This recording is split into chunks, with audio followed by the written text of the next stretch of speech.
አውጎስጦስ ቄሳር የሮም ንጉሠ ነገሥት፣ ሄሮድስ የይሁዳ ንጉሠ ነገሥት በነበሩበት ዘመን እግዚአብሔር በናዝሬት ወደ ነበረችው አንዲት ድንግል መልአኩን ላከ። የድንግሊቱም ስም ማርያም ነበር።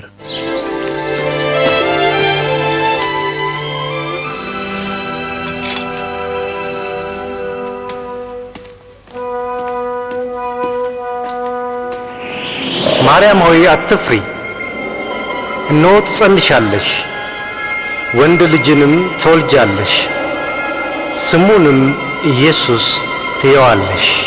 ይህ እንዴት ይሆናል? እኔ ድንግል ነኝ። የቅዱስ እግዚአብሔር መንፈስ ያድርብሻል፣ የልዑልም ኃይል ይጸልልልሻል። ካንቺ የሚወለደውም ቅዱስ የልዑል እግዚአብሔር ልጅ ይባላል።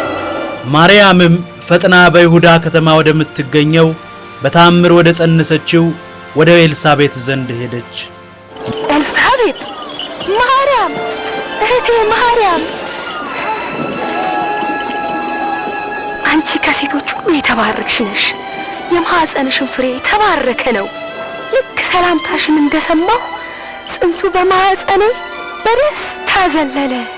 ነፍሴ ጌታን ታከብረዋለች፣ መንፈሴ በአምላኬ በመድኃኒቴ ሐሴት ታደርጋለች። ከአሁን ጀምሮ ትውልድ ሁሉ ብፅዕት ናት ይሉኛል።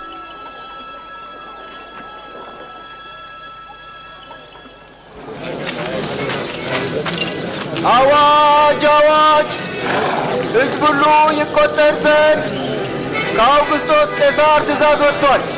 ስለዚህ በይሁዳና በገሊላ የምትኖሩ ሕዝቦች ሁሉ በየአባቶቻችሁ የትውልድ አገር እየሄዳችሁ እንድትመዘገቡ ተብሏል።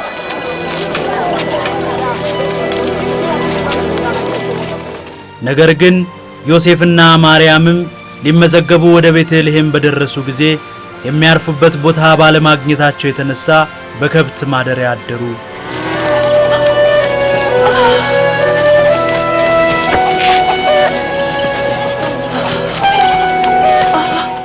በዚያም ሌሊት በጎችን የሚጠብቁ እረኞች ነበሩ። እነሆም የጌታ መልአክ ወደ እነርሱ ቀረበ፣ የእግዚአብሔርም ክብር በዙሪያቸው ላይ አበራ።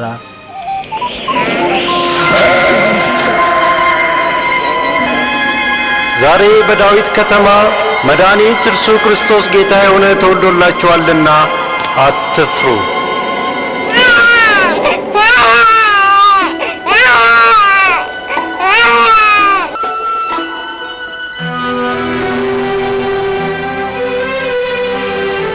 በስምንተኛውም ቀን የመገረዣው ቀን ሲደርስ ሕፃኑን ኢየሱስ ብለው ሰየሙት።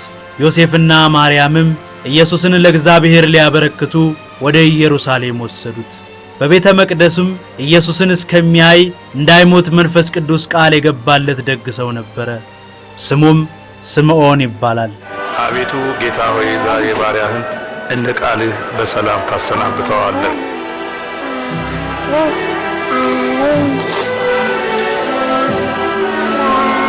ዓይኖቼ በእርግጥ ማዳንህን አይተዋል። ይህም ልጅ በእግዚአብሔር የተመረጠ ነው። እግዚአብሔር ይባርካችሁ።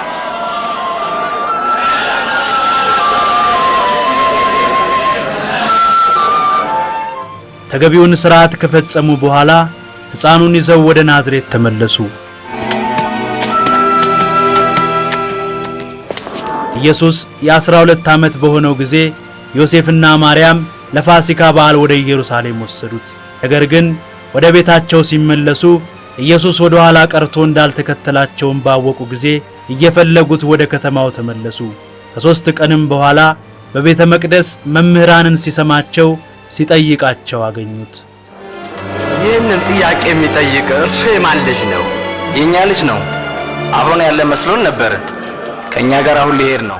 ኢየሱስን የሰሙ ሁሉ በማስተዋሉና በመልሱ እጅግ ተገረሙ። ልጄ ሆይ ለምን እንዲህ ያደረግህ? አባትህና እኔ ተጨንቀን ስንፈልግህ ነበር። ስለምን ትፈልጉኛላችሁ? አባቴ ቤት ኖር ዘንድ እንደሚገባኝ አታውቁምን?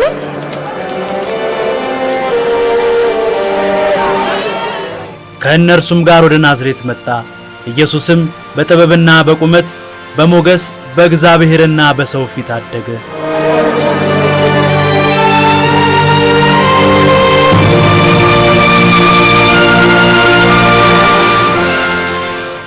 ጢባሪዮስ ቄሳር በነገሰ በ15ኛው ዓመት ጴንጤናዊው ጲላጦስ በይሁዳ ሲገዛ ሄሮድስ የይሁዳ ገዢ በነበረበት ጊዜ ሐናና ቀያፋ ሊቀ ካህናት ሳሉ የእግዚአብሔር ቃል ወደ ዮሐንስ በምድረ በዳ መጣ። ዮሐንስንም ለኃጢአት ስርየት የንስሐን ጥምቀት በዮርዳኖስ አካባቢ ሰበከ። ከኃጢአታችሁ ተመለሱ ተጠመቁም እግዚአብሔርም በምህረቱ ይቅር ይላችኋልና። በነቢዩ ኢሳይያስ የትንቢት መጽሐፍ እንዲህ ብሎ እንደተጻፈ በምድረ በዳ የሚጮህ ሰው ድምፅ እንዲህ ይላል፣ የጌታን መንገድ አዘጋጁ፣ ይጓዝበት ዘንድ ጥርጊያውንም አቅኑ፣ አዘቅቱ ሁሉ ከፍ ይበል፣ ኮረብታውና ተራራውም ሁሉ ዝቅ ይበል። ጠማማው መንገድ የቀና መሆን አለበት፣ ሻካራውም መንገድ ይስተካከል። ሥጋ የለበሰ ሁሉ የእግዚአብሔርን ማዳን ያያል። ምን ማድረግ አለብን? እናንተ የእፉኝት ልጆች ምን እናደርግ ዘንድ ትወዳለህ? ምን እናደርግ? ማንም ሁለት ልብስ ያለው አንዱን ምንም ለሌለው ሰው ሳይሰስት በልግስና ይስጠው። ምግብ ያለውም ለሌለው ያካፍ። መምህር ሆይ እኛ ቀራጮች ነን፣ ምን እናደርግ? በሕግ ከተወሰነላችሁ በላይ አትውሰዱ። እኛ ወታደሮችስ ምን እናድርግ? የማንንም ሰው ገንዘብ በግፍ አትቀሙ። ማንንም ሰው በሐሰት አትወንጅሉ። ደሞዛችሁ ብቻ ይብቃችሁ።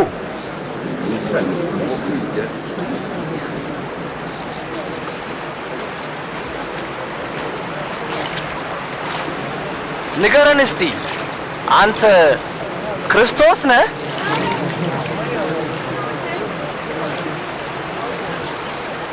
እኔ የማጠምቃችሁ በውሃ ነው። ነገር ግን አብዝቶ የሚበልጠኝ ከኔ በኋላ ይመጣል። የጫማውን ጠፍር ፈታ ዘንድ እንኳ የማይገባኝ እርሱ በመንፈስ ቅዱስና በእሳት ያጠምቃችኋል። መንሹ በእጁ ነው፣ የአውድማውንም እህል ያጠራል፣ ስንዴውንም በጎተራው ይሰበስባል።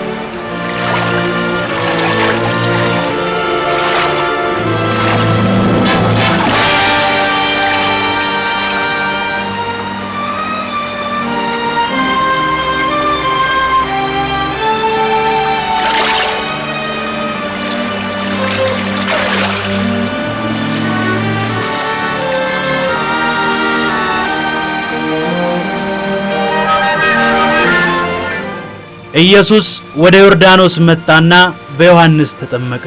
መንፈስ ቅዱስም በርግብ አምሳል በኢየሱስ ክርስቶስ ላይ ወረደ። ድምጽም ከሰማይ እንዲህ አለ፣ የምወደው ልጄ ይህ ነው፣ በእርሱም ደስ ይለኛል አለ።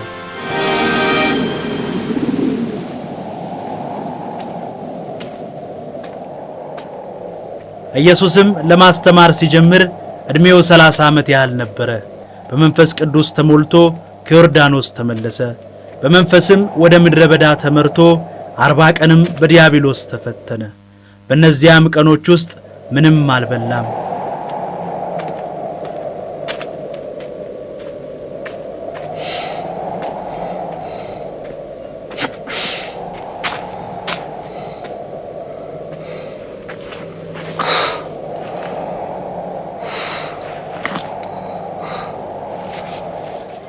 ዲያብሎስም እንዲህ አለው፣ አንተ እግዚአብሔር ልጅ ከሆንክ ይህ ድንጋይ እንጀራ እንዲሆን ዘዝ።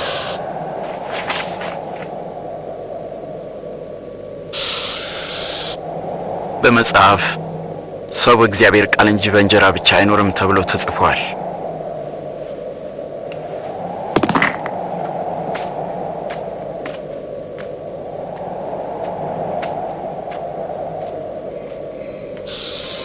ዲያብሎስ ኢየሱስን ወደ ረጅም ተራራ አውጥቶ የዓለምን መንግሥት ሁሉ አሳየው። ይህ ስልጣንና ክብር ለኔ ተሰጥቷል። ለምወደው ለማንም ሰጠዋለሁ። አንተም ለኔ ብትሰግድልኝ ይህ ሁሉ ለአንተ ይሆናል። መጽሐፍ ለእግዚአብሔር አምላክ ብቻ ስገድ እርሱንም ብቻ አምልክ ይላል።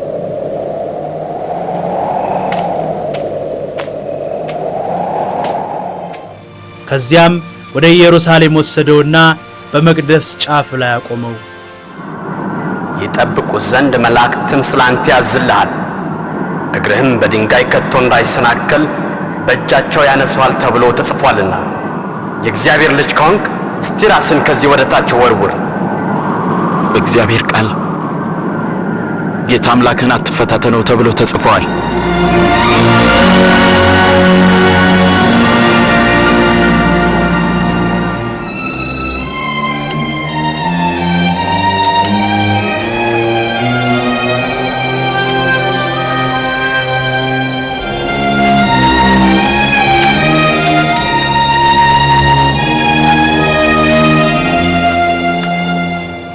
ኢየሱስም ወደ አደገበት ወደ ናዝሬት ተመለሰ።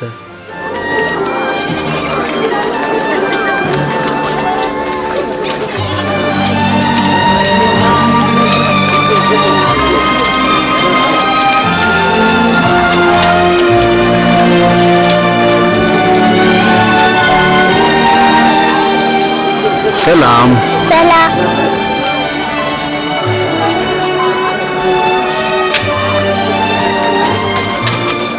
እንደ ልማዱም በሰንበት ቀን ወደ ቤተ መቅደስ ገባ።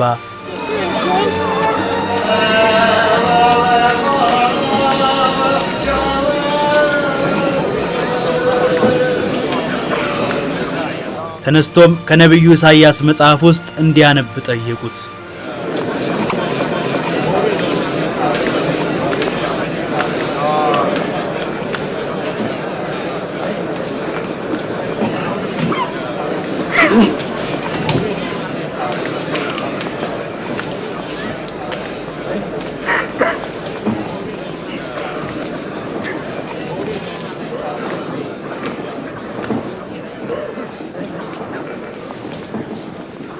የጌታ መንፈስ በእኔ ላይ ነው፣ ወንጌልን ለድሆች ሰብክ ዘንድ ቀብቶኛልና፣ ለታሰሩት መፈታትን፣ ለዕውሮች ማየትን አውጅ ዘንድ ልኮኛል፣ የተጠቁትን ነፃ አወጣ ዘንድ፣ የተወደደችውን የጌታን ዓመት ለሕዝቡ ሰብክ ዘንድ ልኮኛል። እንዴት ድንቅ ነው!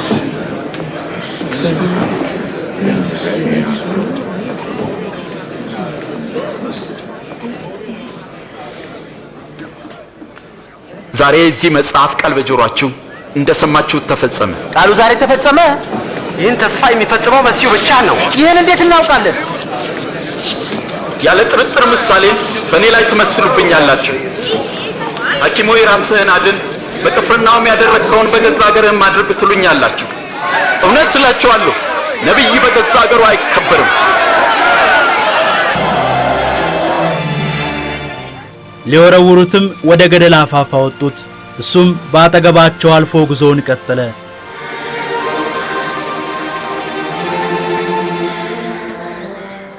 ወደ ገሊላ ከተማ ወደ ቅፍርናሆም ሄዶ ሮማውያንንም ሀገሪቱን ሁሉ ወረውት ስለነበረ ሕዝቡም መሲሁ መጥቶ ከጭቆና እንዲያድናቸው ያስቡ ነበር።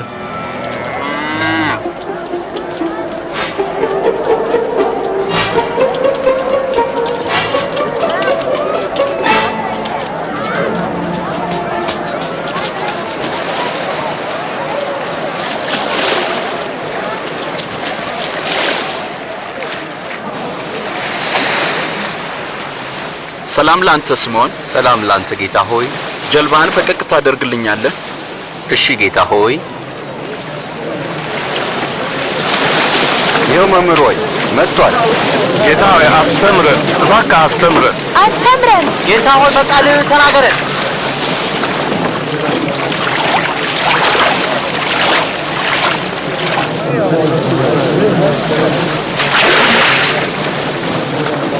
ለመጸለይ አስበው ሁለት ሰዎች ወደ ቤተ መቅደስ ሄዱ። አንዱ ፈሪሳዊ፣ ሌላው ደግሞ ቀራጭ ነበር። ፈሪሳዊም ተለይቶ ቆመና እንዲህ ብሎ ጸለየ። አቤቱ እንደ ሌሎች ሰዎች እንደ ቀማኞችና እንደ አመፀኞች በተለይም እንደዚህ ቀራጭም ስላላደረከኝ በጣም አመሰግናለሁ። በሳምንት 2 ጾማለሁ፣ ከማገኘውም አስራት አወጣለሁ ብሎ ጸለየ። ቀራጩ ግን በሩቅ ቆሞ አይኖቹን ወደ ሰማይ ሊያነሳ እንኳን አልወደደም። ደረቱን እየደቃ አምላኬ ሆይ እኔን ኃጢአተኛውን ማረኝ አለ። እውነት እላችኋለሁ ከፈሪሳዊው ይልቅ ይህኛው ጻድቅ ሆኖ ወደ ቤቱ ተመለሰ። ራሱን ከፍ የሚያደርግ ዝቅ ይላል፣ ራሱን የሚያዋርድ ግን ከፍ ከፍ ይላል። እስቲ ወደ ጥልቁ ባህር ፈቀቅ በል፣ ከዚያም መረቦቻችሁን አሳ ለማጥመድ ጣሉ። ኦ ጌታ ሆይ ሌሊቱን ሙሉ ስንለፋ አደርን፣ ግን ምንም አልያዝንም።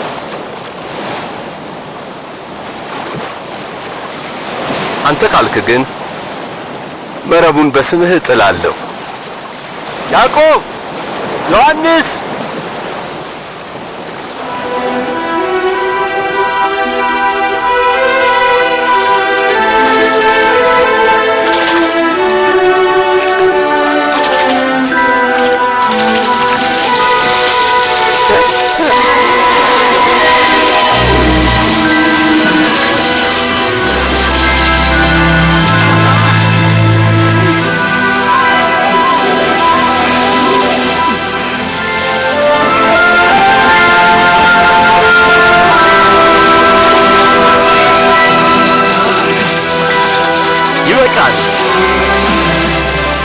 ይበቃል።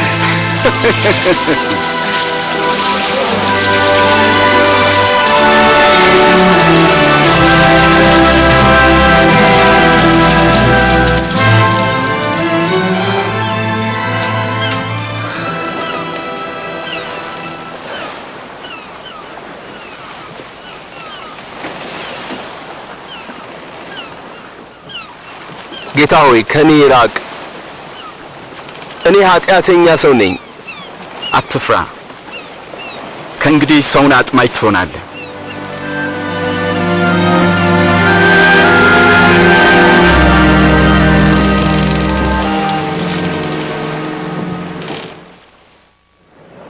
ጆሮአችሁን አዘንብሉ፣ ቃሌንም አድምጡ፣ በሕይወትም ትኖራላችሁ።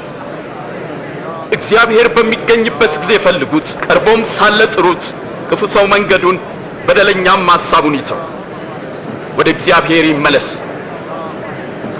ርኅራኄው በእርሱ ላይ ነውና ምሕረቱም ብዙ ነውና በደስታ ትወጣላችሁ፣ በሰላምም ትጓዛላችሁ። ተመልከቱ፣ ወደዚህ እየመጣ ነው። ኢየሱስ ሆይ እባክህ አንዷን ልጄን ማርልኝ። ጌታ ሆይ እባክህ ራራልኝ። ገና 12 ዓመቷ ነው፣ ልትሞትብኝ ነው። እባክህ ከኔ ጋር እንሂድ። ኢያኢሮስ ይበቃል። ኢየሱስ ሆይ ልጅ ሞታለች። ከዚህ በኋላ መምህሩን አታድክመው። አይዞህ፣ አትፍራ፣ እመን እንጂ እሷ ትድናለች።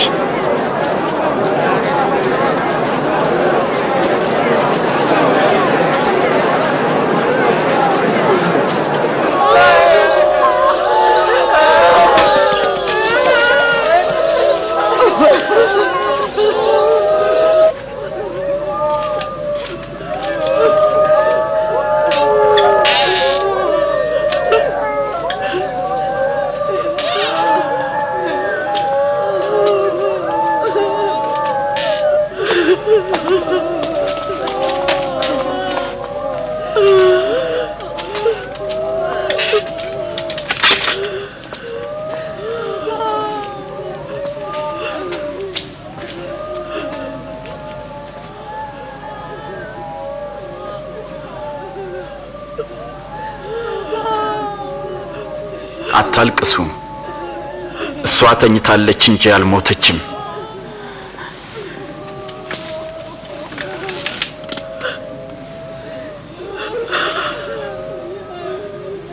አንቺ ልጅ ተነሽ።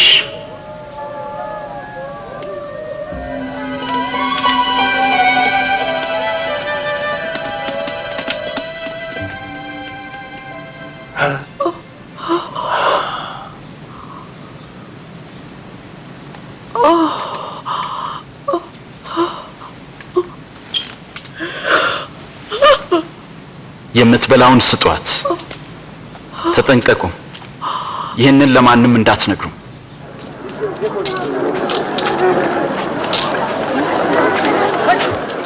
ከዛም ኢየሱስ ሕዝቡ ማቴዎስ ብሎ የሚጠሩትን ቀራጩን ሌዊን በመቅረጫው ላይ ተቀምጦ ሲቀርጥ አየው።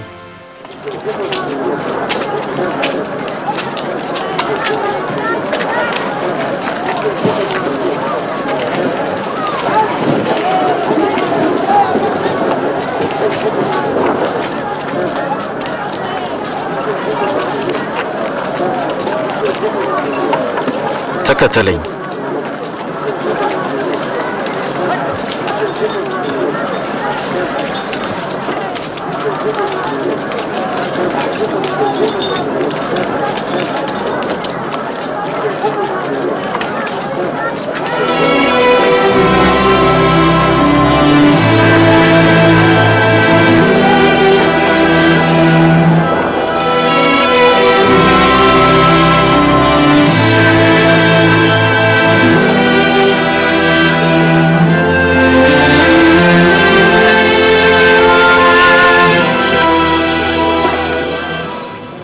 ኢየሱስም ሊጸልይ ወደ ዳገት ወጣ።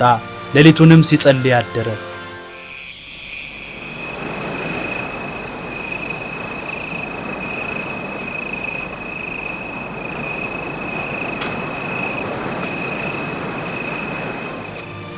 በማግስቱም ሐዋርያት ብሎ ለሰየማቸው ለ12ቱ ደቀ መዛሙርት ሰላምታ ሰጣቸው። ስምዖን ኋላም ጴጥሮስ ብሎ የሰየመው ወንድሙ፣ የእልፍዮስ ልጅ ያዕቆብ፣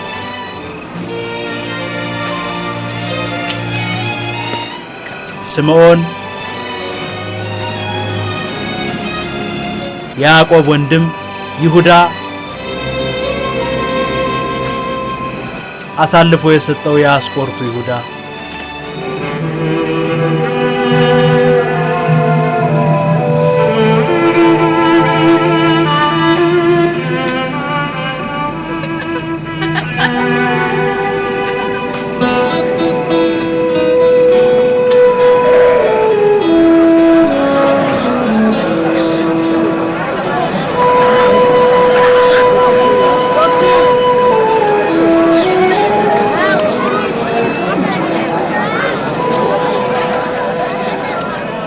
እናንተ ድሆች ብፁዓን ናችሁ፣ መንግሥተ ሰማያት የእናንተ ናትና። እናንተ አሁን የምትራቡ ብፁዓን ናችሁ፣ በኋላ ትጠግባላችሁና ደስ ይበላችሁ። ሰዎች ስለ ሰው ልጅ ሲጠሏችሁና ሲተዋችሁ ብፁዓን ናችሁ። ስለ ሰው ልጅ ሲነቅፏችሁና ስማችሁን በክፉ ሲያነሱ በዚያን ቀን ይህ ሲሆን ሐሴት አድርጉ፣ ዋጋችሁ በሰማይ እጅግ ታላቅ ነውና። አባቶቻችሁን ነቢያትን እንዲሁ ያደርጉባቸው ነበር።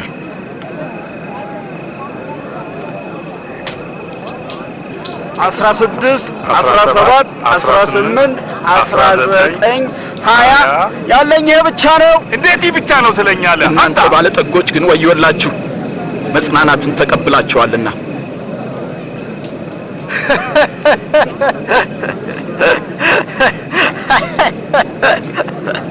እብድ ሳይሆን አይቀርም፣ ባለጠግነትን ንቋል። እናንተ አሁን የምትስቁ ወዮላችሁ፣ ታለቅሳላችሁና። ሰዎች ሲያሞግሷችሁ ወዮላችሁ፣ አባቶቻችሁም ለሐሰተኛ ነቢያት እንዲሁ ያደርጉላቸው ነበር። ለምትሰሙ እውነት እላችኋለሁ፣ ጠላቶቻችሁን ውደዱ፣ ለሚጠሏችሁ መልካም አድርጉ፣ የሚረግሟችሁን መርቁ፣ ለሚበድሏችሁም ሰዎች ጸልዩ።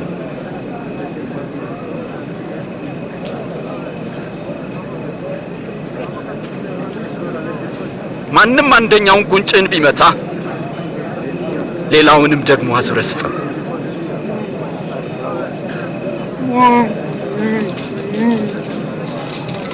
መጎናጸፊያንም ለሚወስድ እጀ ጠባብህን አትከልክለው። ለሚለምንህ ሁሉ ቸርነትን አድርግ። ማንም ያንተን ነገር ቢወስድ እንዲመልስልህ አትጠይቀው። ለራስህ የምትፈልገውን አንተም ለሌሎች አድርግ።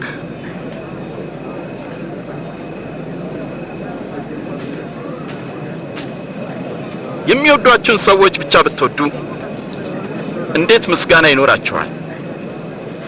ኃጢአተኞችም እንኳን የሚወዷቸውን ይወዳሉ። መልካም ለሚያደርጉላችሁ ብቻ መልካም ብታደርጉ እንዴት ምስጋና ይኖራችኋል?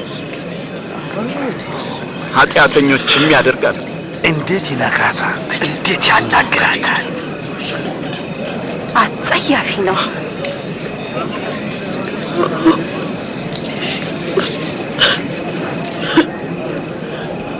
ፈጽሙ። ጠላቶቻችሁን ውደዱ፣ መልካምም አድርጉላቸው። ምንም ተስፋ ሳታደርጉም አበድሩ። ያኔ ዋጋችሁ እጅግ ታላቅ ይሆናል። የልዑል እግዚአብሔር ልጆች ትሆናላችሁ። እርሱ ለሚያመሰግኑትና ለክፎች ቸር ነውና። ሩሩዎች ሁኑ፣ አባታችሁም ሩሩ ነውና።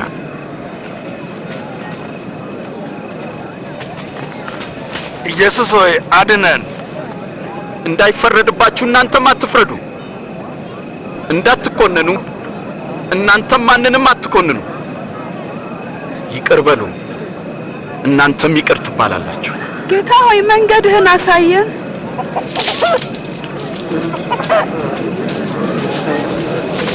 ስጡ፣ ለእናንተም ይሰጣችኋል። በምትሰፍሩበት መስፈሪያ ለእናንተም ይሰፈራል። እውር እውርን ይመራ ዘንድ አይችልም፣ ምክንያቱም ሁለቱም በጉድጓድ ይወድቃሉ። በራስህ ዓይን ውስጥ ያለውን ግንድ ሳታይ በወንድም ዓይን ያለውን ጉድፍ ለምን ታያለህ?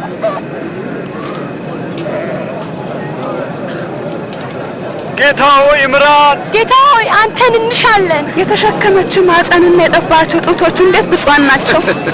ብፁዓንስ የእግዚአብሔርን ቃል የሚሰሙና የሚጠብቁም ናቸው። ይህንን ሰው ማወቅ አለብኝ። ለመሆኑ ይህ ሰው መሲህ ይመስልሃል?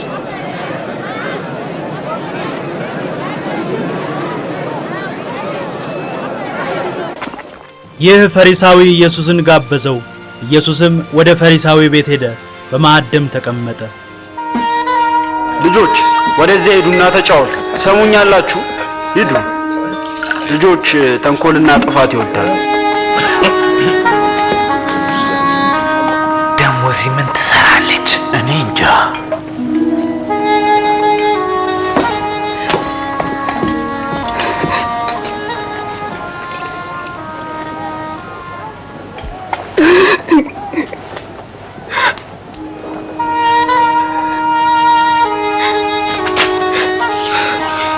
ምን ታደርጋለች?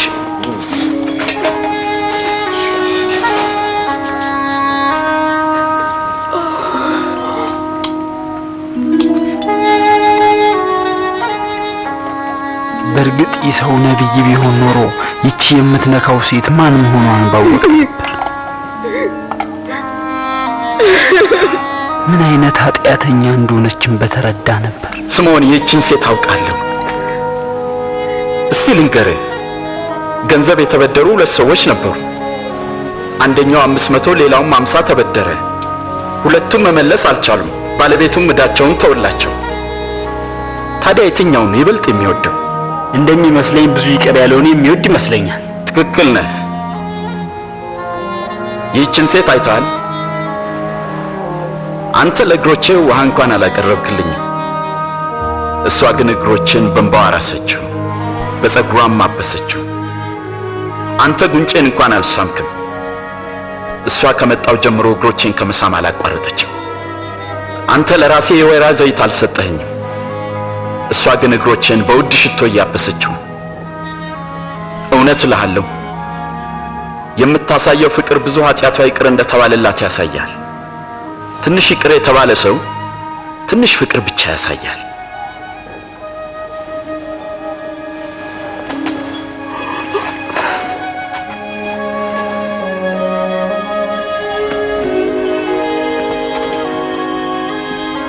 ልጄ ሆይ ኃጢአትሽ ተሰርዮልሻል፣ ይቅር ለማለት ማን ስልጣን ሰጠ? እምነትሽ አድኖሻልና በሰላም ሂጂ።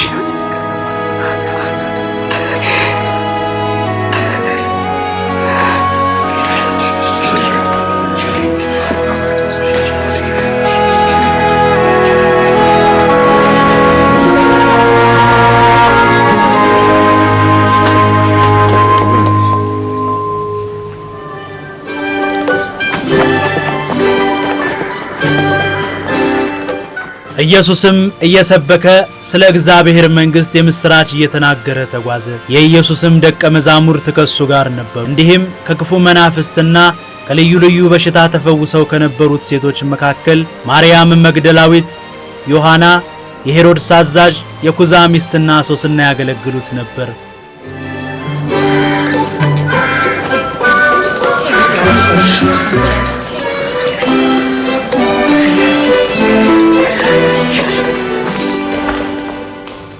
ሮማዊው የገሊላ ገዢ ሄሮድስ የወንድሙ ሚስት በማግባቱ የተነሳ መጥምቁ ዮሐንስ አጥብቆ ስለተቃወመው አሳሰረው።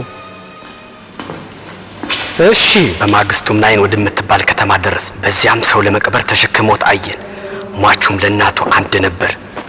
ጌታም እናቱን ባየ ጊዜ ራራላት። ቀርቦም አንተ ጎበዝ ተነሳልሃለሁ አለው። ሞቶ የነበረው ቀና ብሎ ተቀመጠ።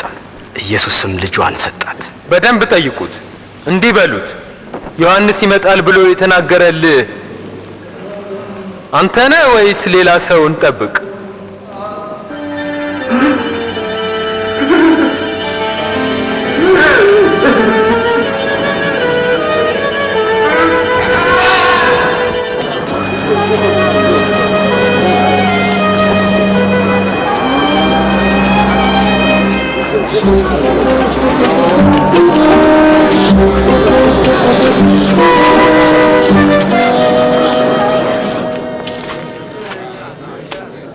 ጌታ ሆይ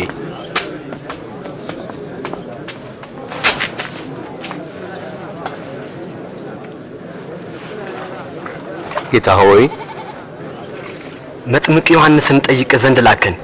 ይመጣል የተባልከው መሲህ አንተ ነህን ወይስ ሌላውን እንጠብቅ ብለዋል? ሂዱና ለዮሐንስ ያያችሁትን ንገሩት። እውሮች ያሉ አንካሶችም ይዘላሉ። በእኔ የማይሰናከለው ምንኛ ብፁዕ ነው።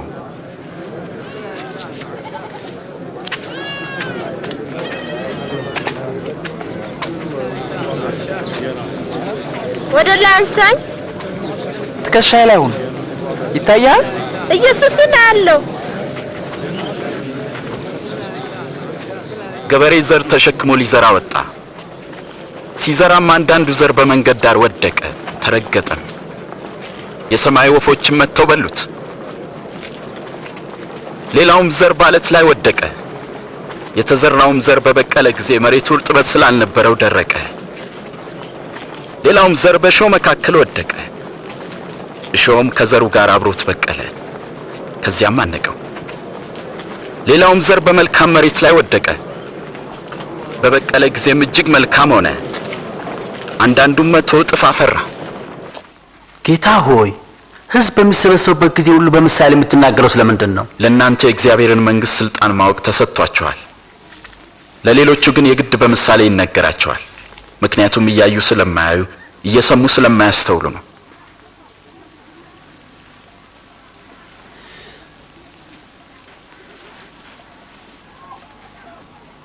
የምሳሌውም ትርጉም ነው።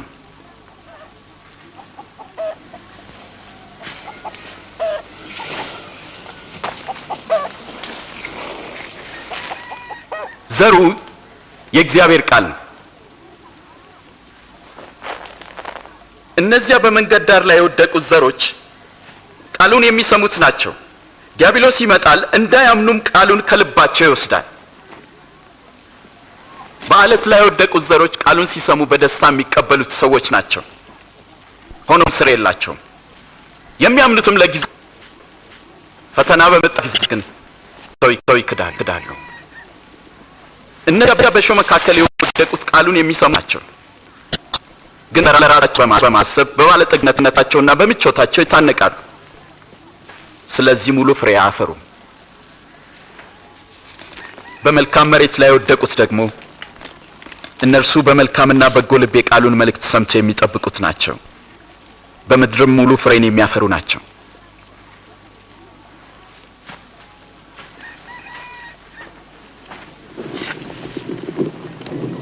መብራትን አብርቶ በእንቅብ የሚከድነው ካልጋ ስርም የሚያኖረው የለም፣ ከዛ ይልቅ በመቅረዝ ያኖረዋል። ስለዚህ ሰዎች ወደ ውስጥ ሲገቡ መብራቱን በግልጥ ያያል። የማይገለጥና የተሰወረ ወደ ግልጥም የማይወጣ የሚደበቅና የተሸሸገ ምንም ነገር ሊኖር አይችልም። እንግዲህ እንዴት እንድትሰሙ ተጠበቁ፣ ምክንያቱም ላለ ሁሉ ይሰጠዋልና ከሌለውም አለኝ የሚለው ያው ጥቂቱ ነገር እንኳን ይወሰድበታል። መምህር እናትና ወንድሞች ከውጭ ቆመው ሊያዩ ይፈልጋሉ። እናትና ወንድሞቼ እግዚአብሔርን ቃል የሚሰሙና የሚታዘዙም ናቸው።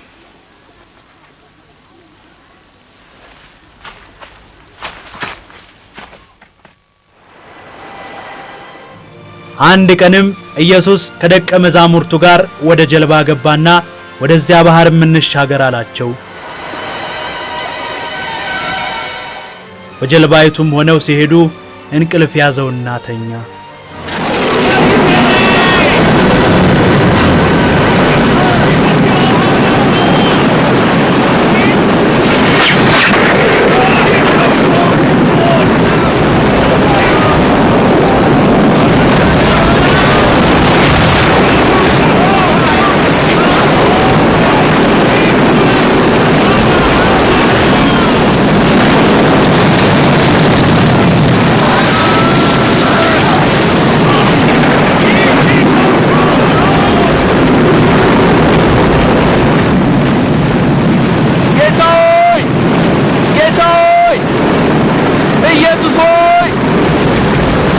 ማለቃችን ነው።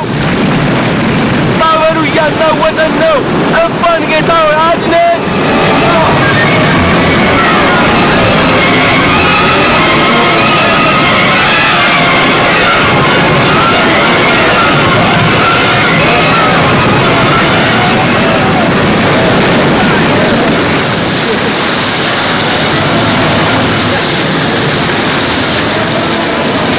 ጎሽ ዳን፣ ማዕበል የሚታዘዝለት ይህ ማን ነው?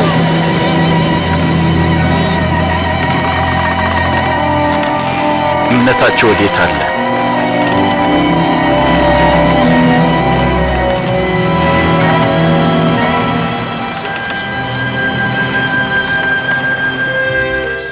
ከገሊላ ማዶ ወዳለችው ወደ ጌርጌሳኖን አገር በጀልባ ደረሱ።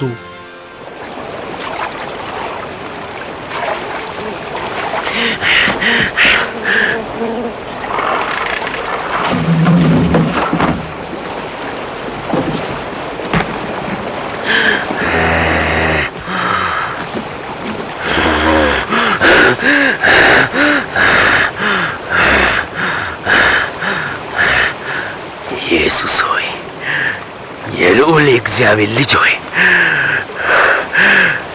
እኔ ካንተ ጋር ምን አለኝ? እባክህ አታስቃይ። ማን ትባላለህ?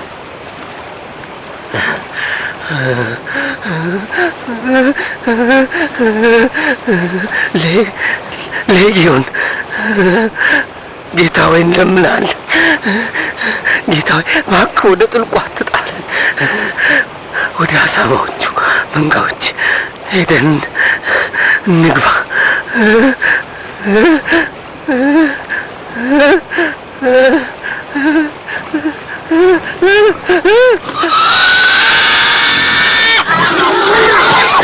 ኤይ ተመለሱ! ቆም! ተመለስ! አጋንንቱም ከሰውየው ላይ ወጥተው ወደ እሪያዎቹ ገቡ።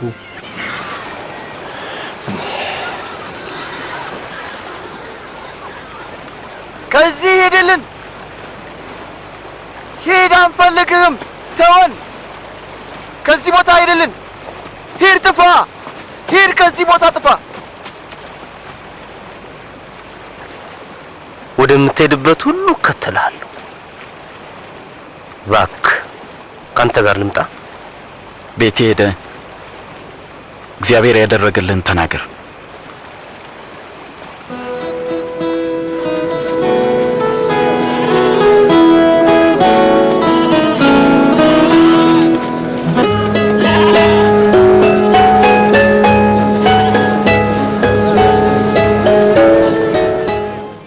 ኢየሱስና ደቀ መዛሙርቱም ብቻቸውን ወደ ቤተ ሳይዳ ጉዞ ጀመሩ። ግን ሕዝቡም ሁሉ ስላወቁ ተከተሏቸው።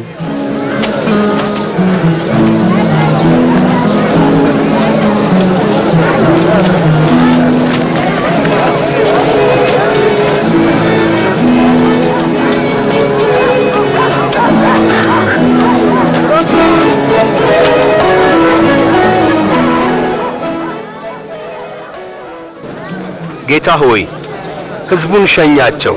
በዙሪያችን ወዳሉት መንደሮችና ገጠሮች መሄድ ይችላሉ። በዚያም ማደሪያና ምግባቸውን ይፈልጉ። በዚህ አንዳች የለም።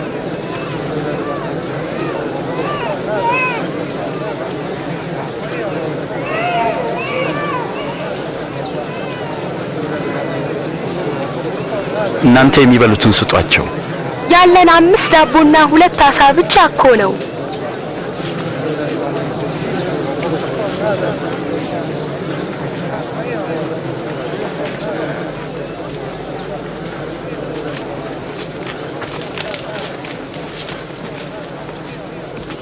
የዓለም ንጉሥ እግዚአብሔር ሆይ ከምድር በረከቱን የምትሰጥ ይህን ዳቦና ዓሣ ባርክልን።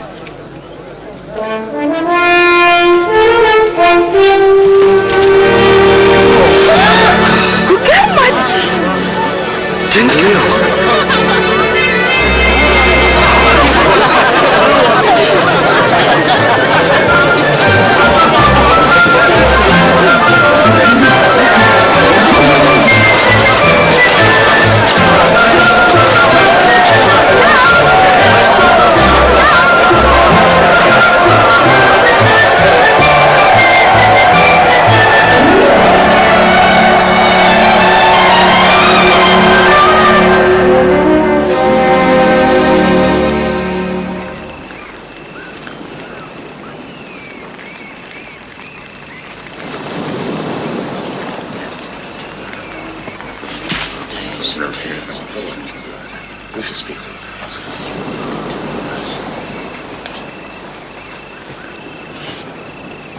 ሕዝቡ እኔን ማን ይለኛል? አንዳንዶች መጥምቁ ዮሐንስ ነህ ይሉሃል፣ ሌሎች ደግሞ ኤልያስ ነው ይላሉ። ሌሎች ደግሞ ከቀደሙት ነቢያት መካከል አንዱ ተነስቷል ይላሉ። እናንተስ ደግሞ እኔን ማን ትሉኛላችሁ?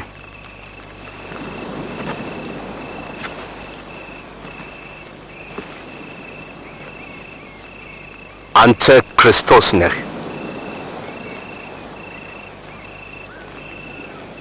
ይህንን ለማንም ሰው እንዳትናገሩ። የሰው ልጅ ብዙ መከራ ሊቀበልና ሊጣል እንዲሁም ሊገደል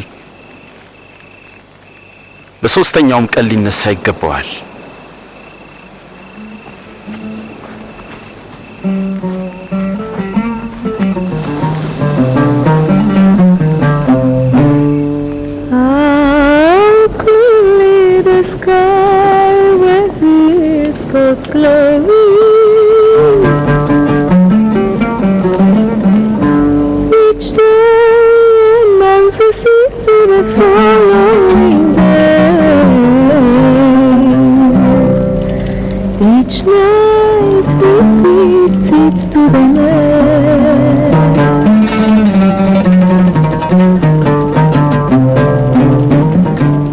ከናንተ የሚከተለኝ ይኖራል። ጌታ ሆይ እኔ እከተልሃለሁ፣ ግን አስቀድሜ ሄጄ ቤተሰቦቼ ልሰናበት። ማንም እርፍ ጨብጦ ወደ ኋላ የሚመለከት ቢኖር ለእግዚአብሔር መንግሥት የተገባ አይደለም።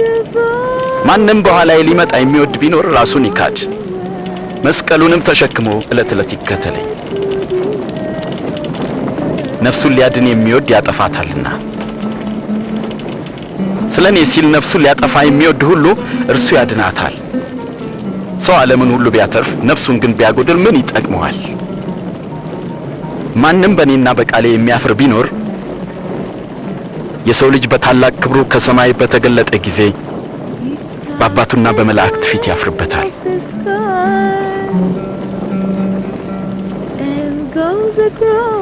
እውነት እላችኋለሁ በዚህ ከሚቆሙት የእግዚአብሔርን መንግሥት እስኪያዩ ድረስ ሞትን የማይቀምሱ አሉ።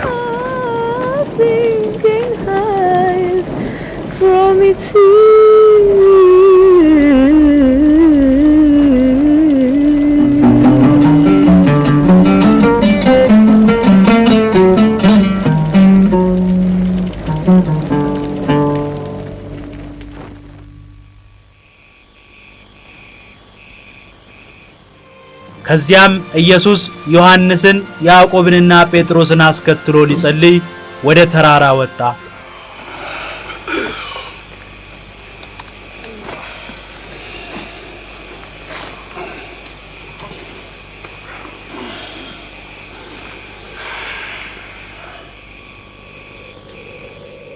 ሲጸልይም የፊቱ መልክ ተለወጠ፣ ልብሱም ተብለጭልጮ ነጭ ሆነ።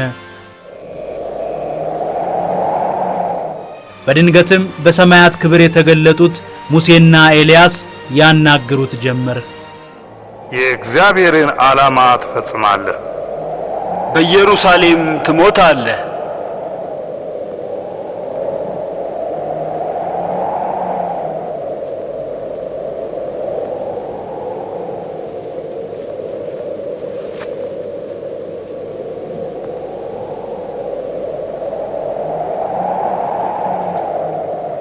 ሙሴና ኤልያስ እንደሄዱ ጴጥሮስ ኢየሱስን እንዲህ አለው፣ አቤቱ ጌታ ሆይ በዚህ መሆን ለኛ መልካም ነው።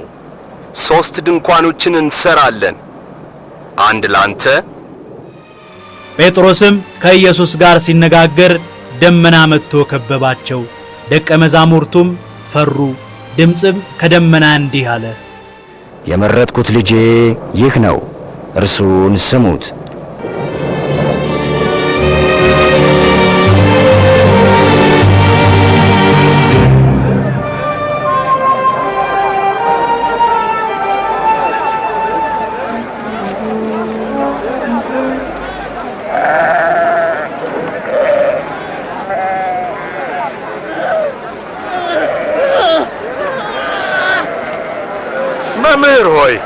መምህር ሆይ ልጄን እንታይ ልለምንሃለሁ።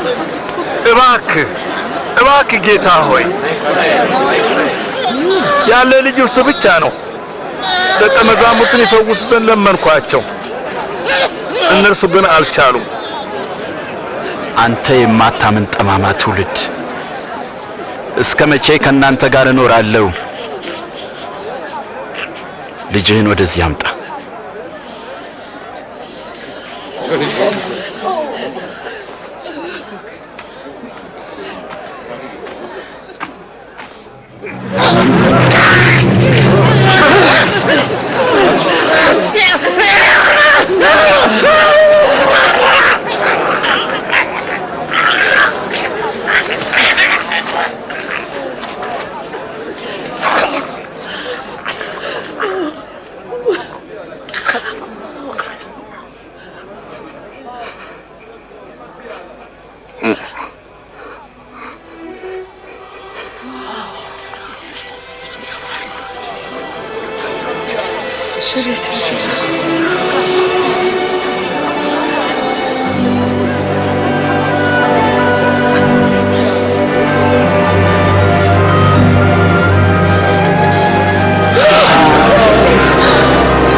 ሳይቀር ተፈወሰ። እንዴት ይገርማል!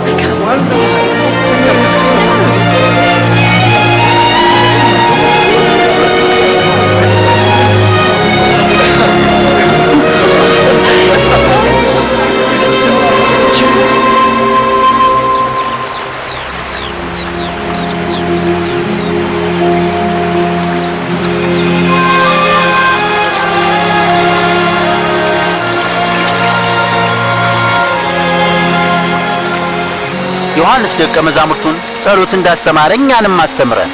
ስትጸልዩ እንዲህ በሉ፣ በሰማይ የምትኖር አባታችን ሆይ ስምህም ይቀደስ፣ መንግሥትህ ትምጣ፣ ፈቃድህ በሰማይ እንደሆነች እንዲሁም በምድር ትሁን።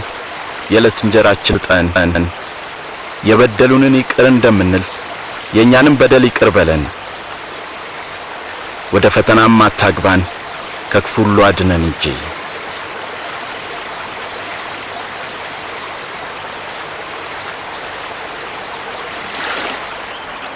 ለምኑ ይሰጣችሁማል፣ ፈልጉ ታገኙማላችሁ፣ መዝጊያን አንኳኩ ይከፈትላችሁማል። የሚለምን ሁሉ ይቀበላልና የሚፈልግ ደግሞ ያገኛል፣ መዝጊያንም ለሚያንኳኳ ሁሉ ይከፈትለታል።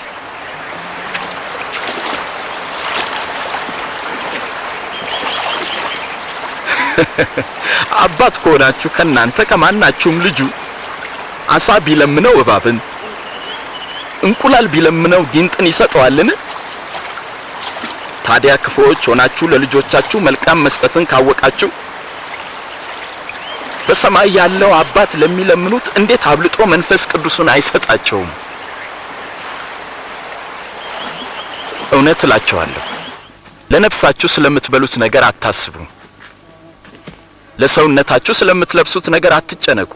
ነፍስ ከመብል ሰውነትም ደግሞ ከልብስ ይበልጣል።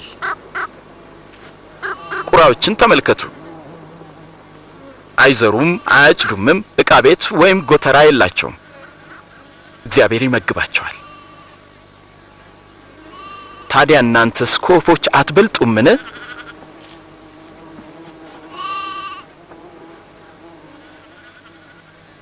ማን ነው ከናንተ ተጨንቆ ቁመቱ ላይ ክንድ የሚጨምር? ትንሹን ነገር እንኳን ካልቻላችሁ ስለምን በሌላው ትጨነቃላችሁ?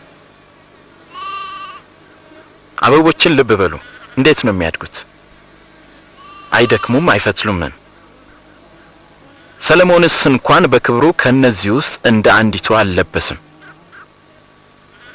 እግዚአብሔር ግን ዛሬ ያለውን ነገ ደግሞ የሚደርቀውን የሜዳ ሳር እንዲህ ካለበሰ እናንተንማ ይልቁን እንዴት አያለብስም?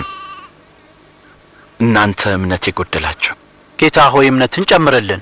የሰናፍጭ ቅንጣት የምታህል እምነት ቢኖራችሁ ይህንን የሾላ ዛፍ ተነቅለ ወደ ባህር ተተከል ብትሉት በሚገባ በታዘዘ ነበር።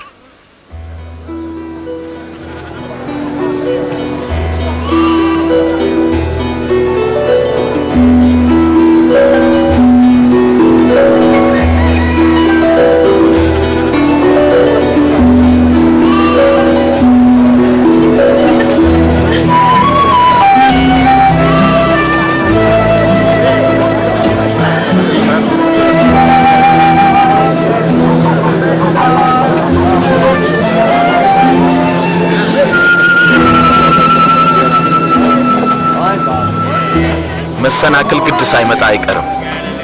መሰናክሉን ለሚያመጣው ወዮለት። ስለዚህ ከነዚህ ከታናናሾቹ አንዱን ከሚያሰናክል ይልቅ የወፍጮ ድንጋይ ባንገቱ ታስሮ ወደ ባህር ቢጣል ይሻላል። የእግዚአብሔር መንግስት ምን ትመስላለች?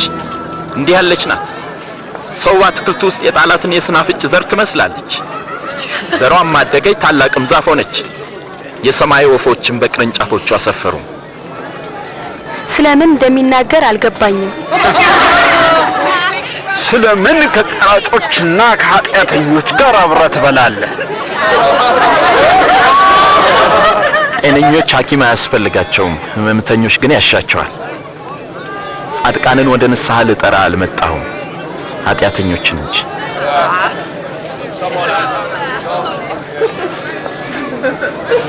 ስለ እግዚአብሔር መንግስት ንገረን፣ ሌላስ ትነግረናለህ?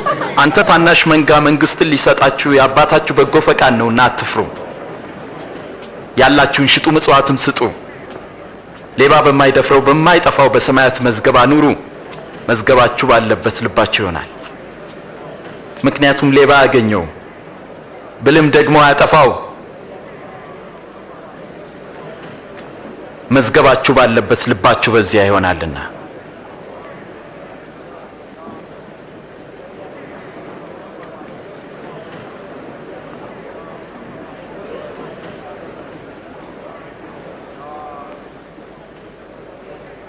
አንቺ ሴት ከያዘሽ ደዌ ተፈውሰሻል።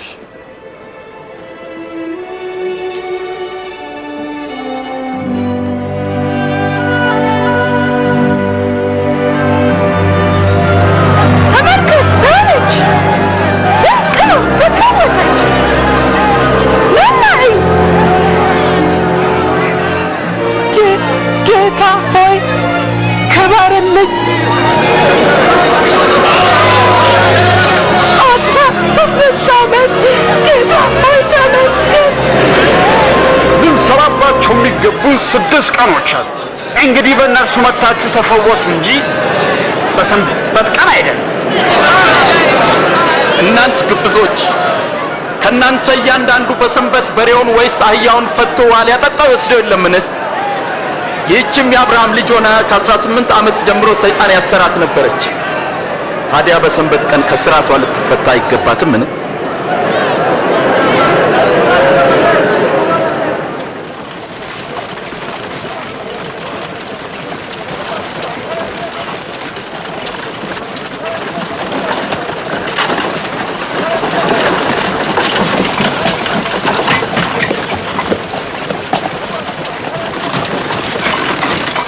ቸር መምህር ሆይ የዘላለም ሕይወት እንዳገኝ ምን ማድረግ አለብኝ?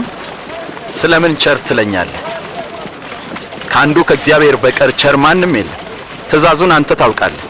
ፈጽሞ አታመንዝር፣ እንዲሁም አትግደል፣ ደግሞም በሐሰት አትመስክር፣ እናትና አባትህንም አክብር። ይህን ሁሉ ሕግና ሥርዓት ከሕፃንነቴ ጀምሮ ጠብቄአለሁ። አሁንም አንዲት ነገር ገና ቀርታለች። ያለህን ሁሉ ሸጠህ ለድሆች ስጥ፣ በሰማይም መዝገብ ታገኛለህ። መጥተህም ተከተለኝ። ታዲያ እኛ ነጋዴዎች ነን፣ ሀብታሞችም ነን። ለባለጠጋው ወደ እግዚአብሔር መንግሥት መግባት እንዴት ጭንቅ ነው! ባለጠጋ ወደ እግዚአብሔር መንግሥት ከሚገባ ይልቅ ግመል በመርፌ ቀዳዳ ቢያልፍ ይቀላል። ታዲያ ማን ሊድን ይችላል? ለሰው የማይቻል ሁሉ ለእግዚአብሔር ይቻለዋል። ታዲያ የእግዚአብሔር መንግሥት መቼ ትመጣለች? የእግዚአብሔር መንግሥት ከቶም በመጠባበቅ አትመጣም። ማንም እርሷን በዚህ ወይም በዚህ ያለች ቢል አትስሙ፣ እሷ በመካከላችሁ ናትና። ከሰው ልጅ ቀኖች አንዱን ልታዩ የምትመኙበት ወራት እንደሚመጣ አወቁ፣ ግን አታዩትም። መብረቅ በርቆ ከሰማይ በታች ካለ ከአንድ አገር ወደ ሌላ አገር እንደሚያበራ የሰው ልጅ ቀን እንደዚያ ይሆናል። አስቀድሞ ግን ብዙ መከራ እንዲቀበል ከዚህም ትውልድ እንዲጣል ይገባዋል።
ነገር ግን ከሕግ አንዲት ነጥብ ከምትወድቅ ይልቅ ሰማይና ምድር ቢያልፍ ይቀላል እላችኋለሁና እናንተ የምታዩትን ብዙዎች ነቢያትና ነገሥታት ሊያዩ ወደዱ አላዩም፣ የምትሰሙትን ሊሰሙ ወደው አልሰሙም።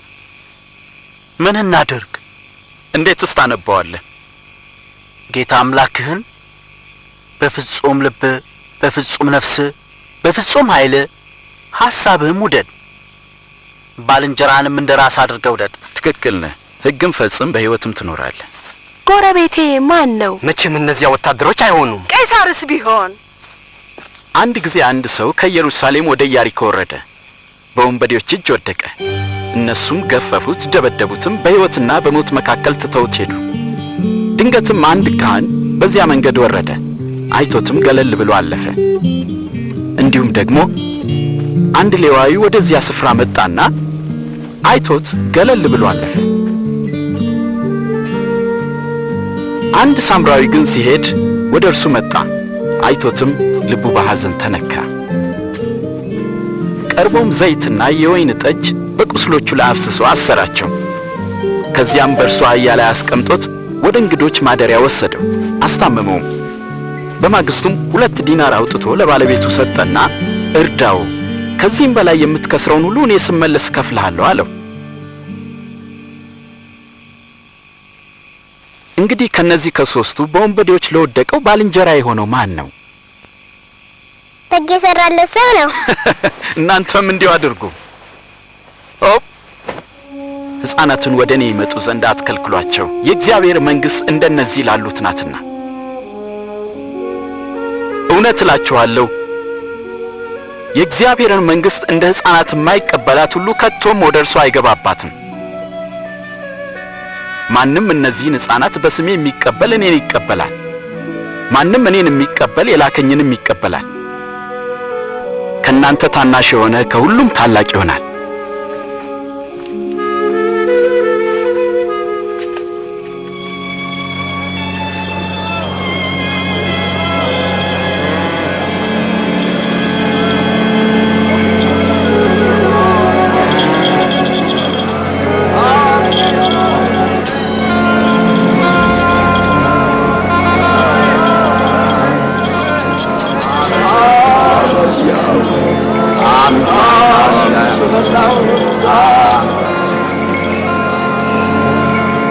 ሰማኸኝ? የምሰማው ምንድን ነው? የናዝሬቱ ኢየሱስ በዚህ በኩል እያለፈ ነው።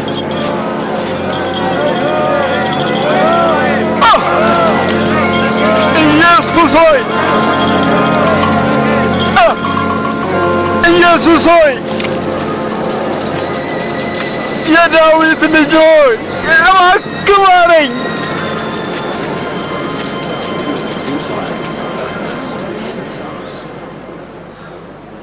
ምን እንዳደርግልህ ትወዳለህ? ማየት እፈልጋለሁ።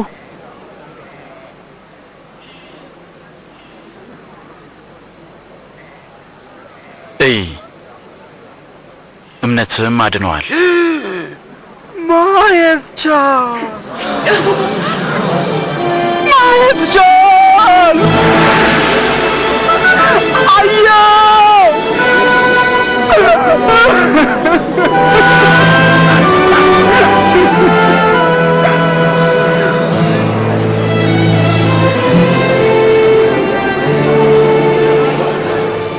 ኢየሱስ ወደ ኢየሩሳሌም ሲጓዝ ብዙ ሰዎችም ከተለያየ ቦታ መጡ።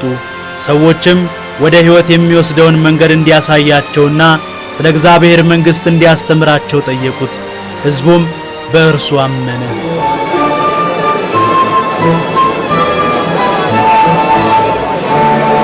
ይህ ሰው በእውነት ነቢይ ነው። ጌታዬና አምላኬ ሆይ አድነኝ።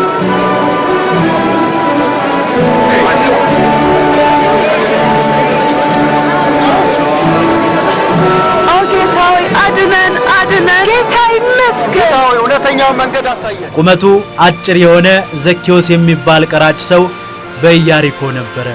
እርሱም ኢየሱስን ለማየት ከመጠን በላይ ፈልጎ በሕዝቡ ብዛት ማየት ስላልቻለ ቶሎ ብሎ ዛፍ ላይ ወጣ። ያ ቀራጩ እኮ ነው።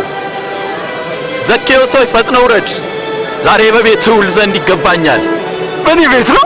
በሱ ቤት ማን ሊገባ የሚወዳለ?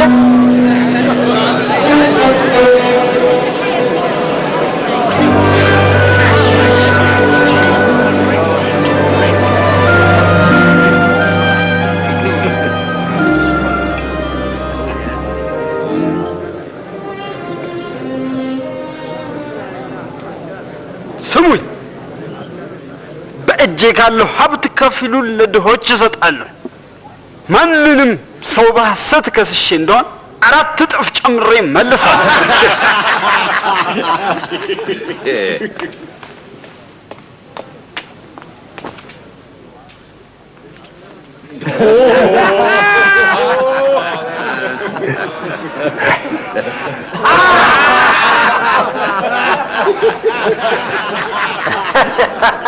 እኔ አላምንም። ቀረጥ ሰብሳቢ ቀረጥ ሊመልሰን ይችላል አይመስለኝም።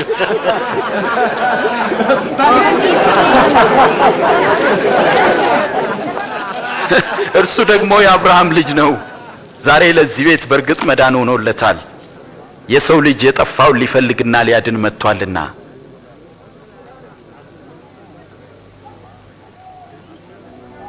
አድምጡኝ። ወደ ኢየሩሳሌም እንወጣለን፣ ስለ ሰው ልጅም በነቢያት የተጻፈው ይፈጸማል።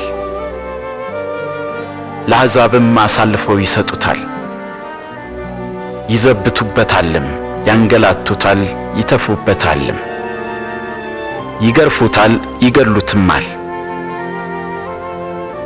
በሦስተኛው ቀን ግን ይነሳል።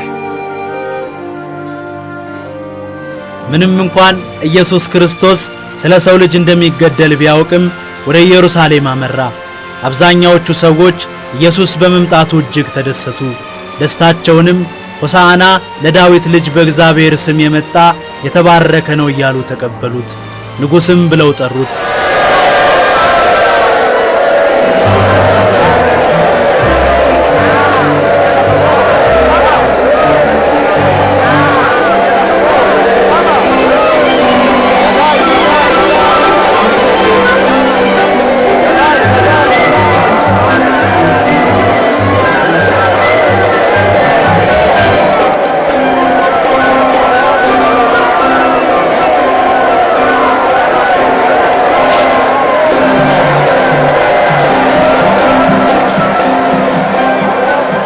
ደቀ መዛሙርትን ዝም እንዲሉ እዘዛቸው እላችኋለሁ። እነዚህ ዝም ቢሉ ድንጋዮች ራሳቸው መጮህ ይጀምራሉ።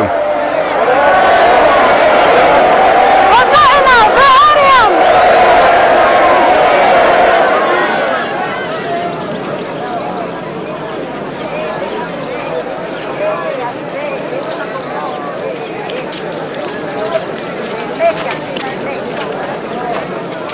ኢየሱስም ወደ ኢየሩሳሌም በቀረበና ባያት ጊዜ አዘነላት።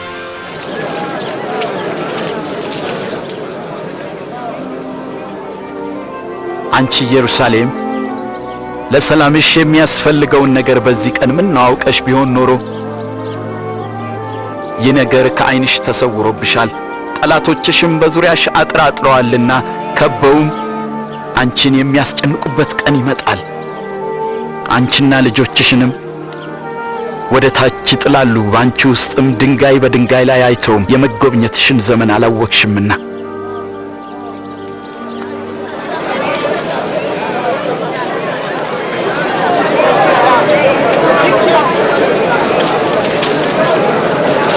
በኢየሩሳሌምም ያለው ቤተ መቅደስ የመስገጃና የመጸለያ ቤት መሆኑ ቀርቶ የመሸጫና መለወጫ ቤት ሆኖ ነበር።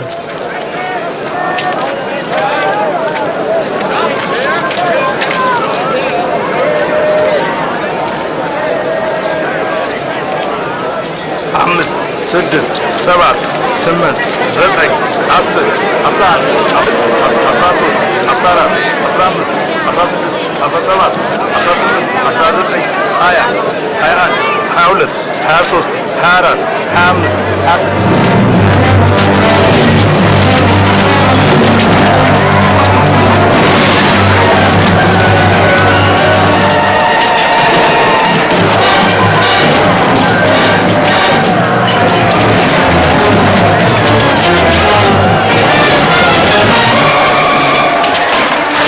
26 ጸሎት ቤት ይሆናል ተብሎ ተጽፏል። እናንተ ግን የወንበዴዎች ዋሻ አደረጋችሁት።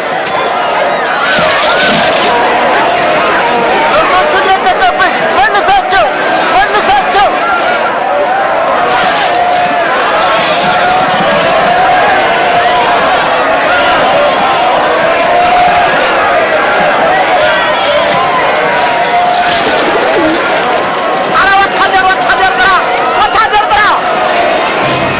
ሕዝቡ ሁሉ ኢየሱስን እንደ ንጉሥ አድርገው ተቀብለውት ነበርና ከሸንጎ መሪዎች ዘንድ ተቃውሞ እየሰፋ ሄደ።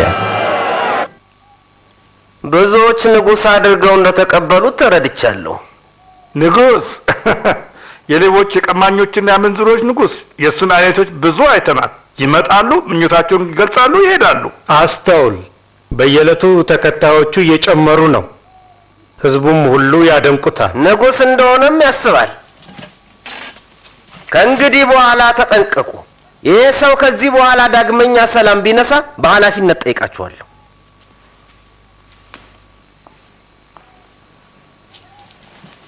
ልክ ሳይሆን አይቀርም። ያንን ገሊላዊ የምንቋቋምበት ጊዜው አሁን ነው።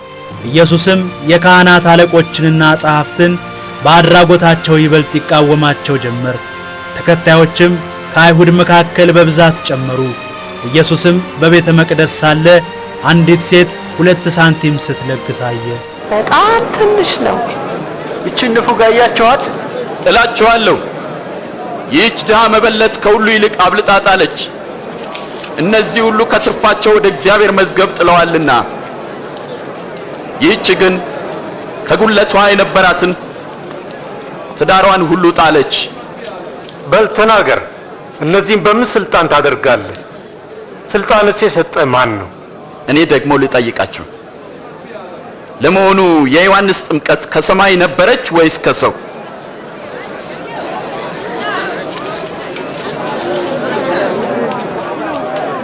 ምን እንበለው? ከሰማይ ነው ብንል ስለምን ዮሐንስን አላመናችሁትም ይለናል። ከሰው ነው ብንል ደግሞ የሁሉ ሕዝብ በድንጋይ ይወግሩናል። ዮሐንስ ነቢይ እንደነበረ ሕዝቡ ሁሉ ያምናል። ከየት እንደመጣ አናውቅም። እኔም በምን ስልጣን ይህን እንደማደርግ አልነግራችሁም።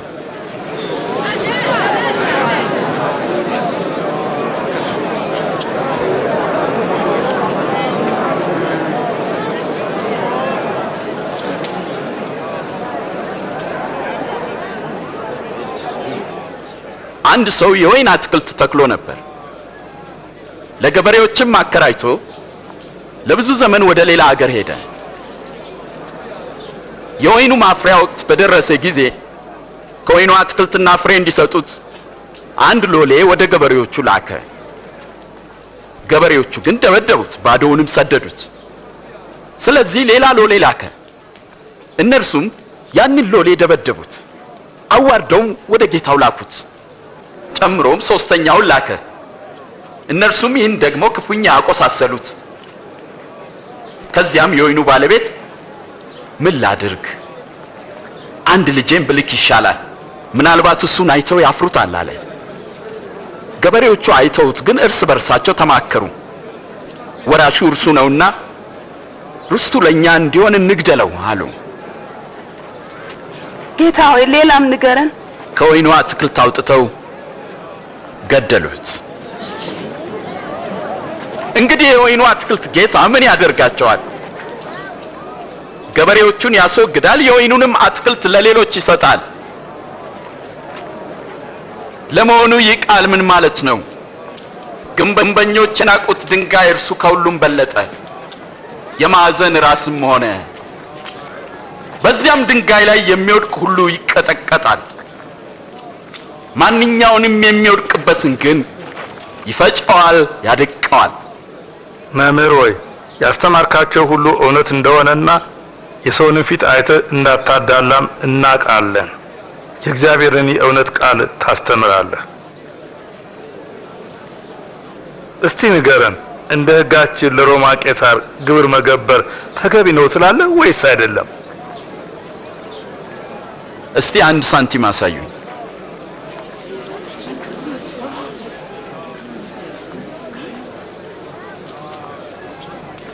መልኩና ጽፈቱ የማንን ያሳያል? የቄሳር። እንግዲህ የቄሳር የሆነውን ለቄሳር ስጡ፣ የእግዚአብሔርንም ለእግዚአብሔር ስጡ።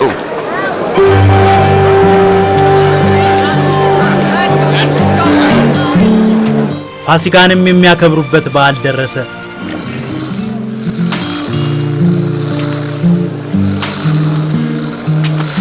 ኢየሱስም ጴጥሮስንና ዮሐንስን ቀደም ብለው ሄደው የፋሲካን በዓል የሚያከብሩበትን ቦታ እንዲያዘጋጁ ላካቸው።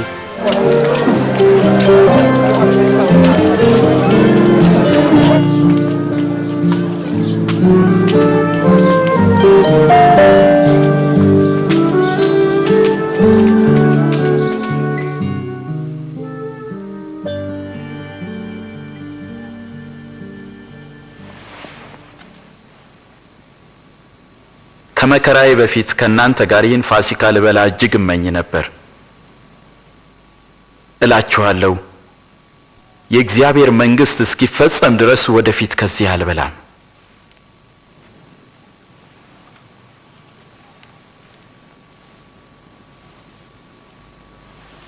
ጽዋውንም ተቀብሎ አመሰገነ፣ እንዲህም ብሎ ለሐዋርያቱ ሰጠ። የተወደድክ ቅዱስ አባት ሆይ፣ የፍጥረታት ሁሉ ጌታ፣ ይህን ወይን ባርከ ስጠን።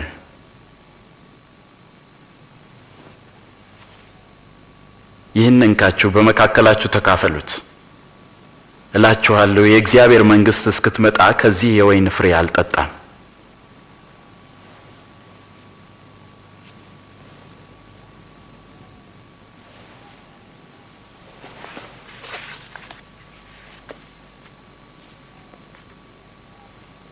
ቅዱስ የሆንከው የዓለም ንጉሥ፣ የፍጥረታት ሁሉ ጌታ፣ ይህንን ህብስት ባርከ ስጠን።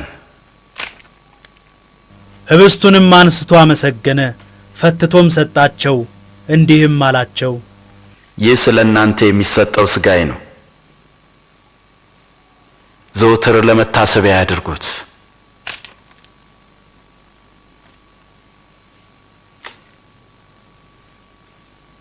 ይህ ጽዋ ስለ እናንተ ለሚፈሰው ደሜ የሚሆን አዲስ ኪዳን ነው።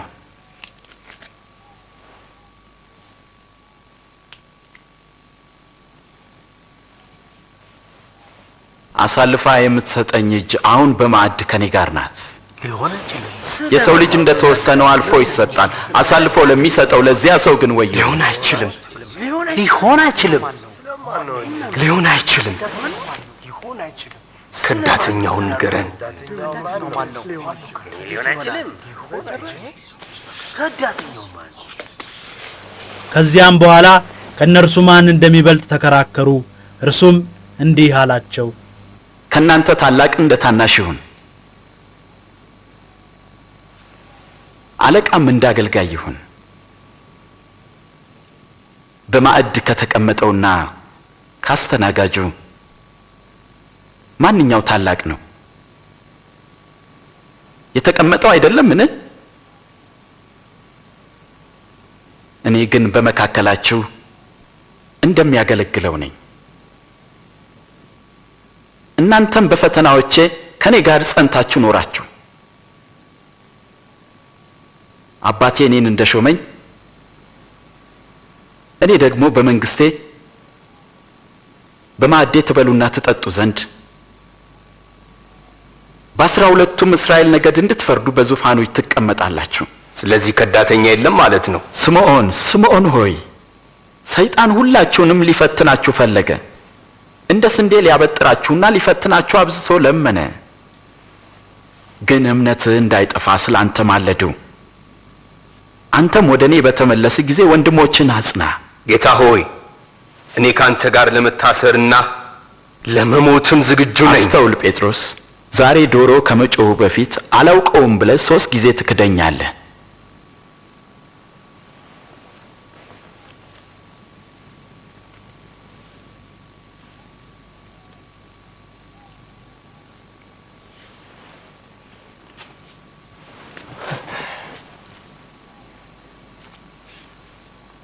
ያለ ከረጢትና ጫማ ስልካችሁ አጣችሁ ተቸገራችሁ? በፍጹም ምንም ነገር። አሁን ግን ኮረጆም ሆነ ከረጢት ያለው ንብረቱን በእጁ ያዝ፣ በመታጠቂያውም ሰይፍ የሌለው ልብሱን ሸጦ ይግዛ። ከአመፀኞች ጋር በአንድነት ተቆጠረ ተብሎ በቃሉ የተጻፈውም በእኔ ይፈጸም ዘንድ ተቃርቧል።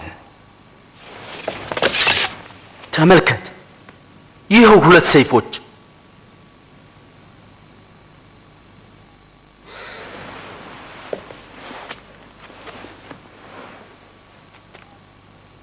ይበቃል። የካህናት አለቆችም በኢየሱስ ላይ ተማከሩ። ሰይጣንም ከ12ቱ አንዱ በሆነው በአስቆረቱ ይሁዳ ገባበት። ኢየሱስን አሳልፎ ለመስጠት ወደ ካህናት አለቆች ሄደ። ኢየሱስም ከኢየሩሳሌም ወደ ደብረ ዘይት መጣ። ወደ ፈተና እንዳትገቡ ትጉና ጸልዩ።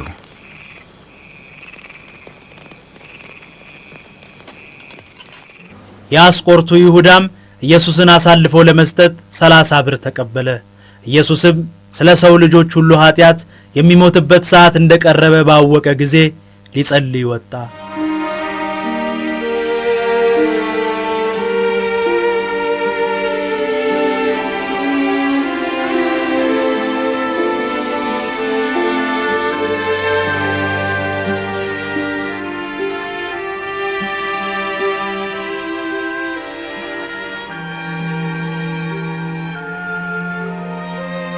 አባት ሆይ ፈቃድህ ቢሆን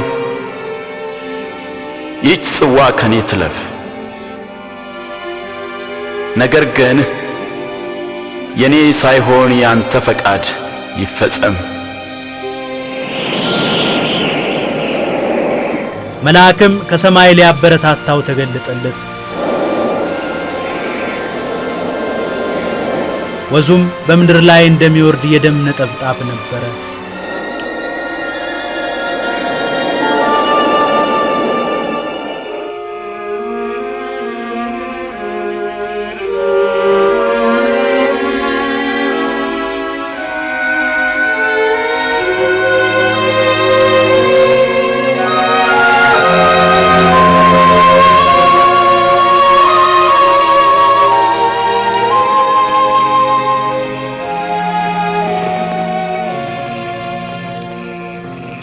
ለምን ትተኛላችሁ? ንቁ፣ ወደ ፈተና እንዳትገቡ ትጉና ጸልዩ።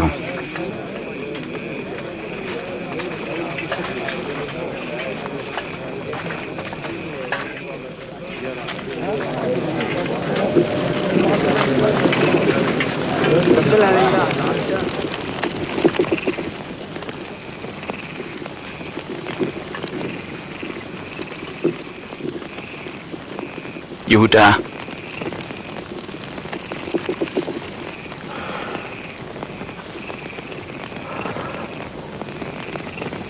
የሰው ልጅ በመሳም አሳልፈህ ትሰጣለህን? ጌታ ሆይ በሰይፍ እንምታቸውን።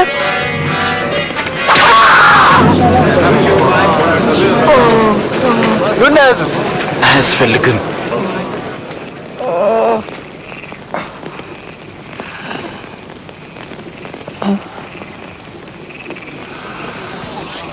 ተአምር ነው።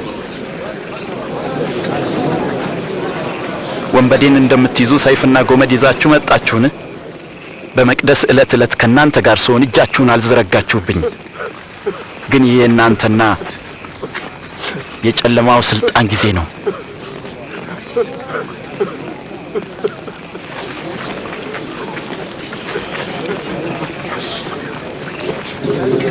እሰረው።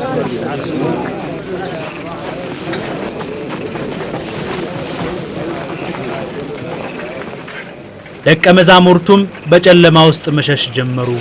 ጴጥሮስ ግን ተደብቆ ተከተለው።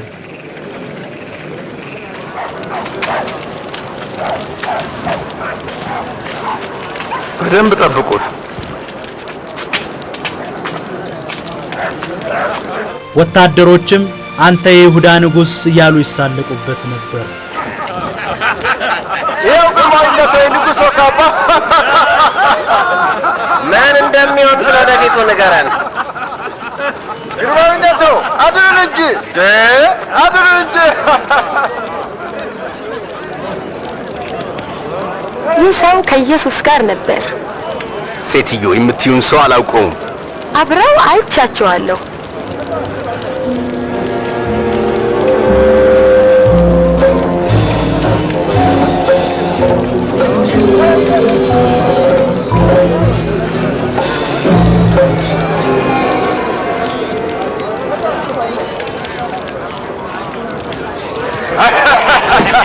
ትሁት አገልጋዮች ነን።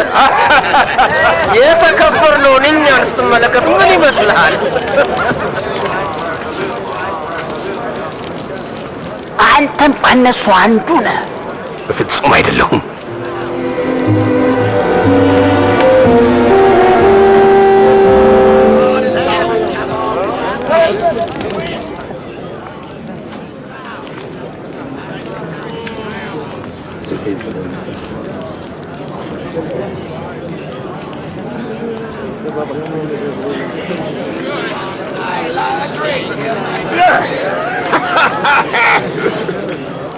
እርሱ የገሊላ ሰው ነው።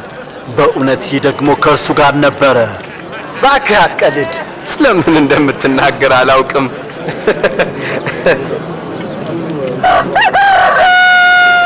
ኢየሱስም ጴጥሮስን ቀና ብሎ አየው። ጴጥሮስም ዛሬ ዶሮ ሳይጮህ 3 ጊዜ ትክደኛለህ ያለው ትዝ አለው።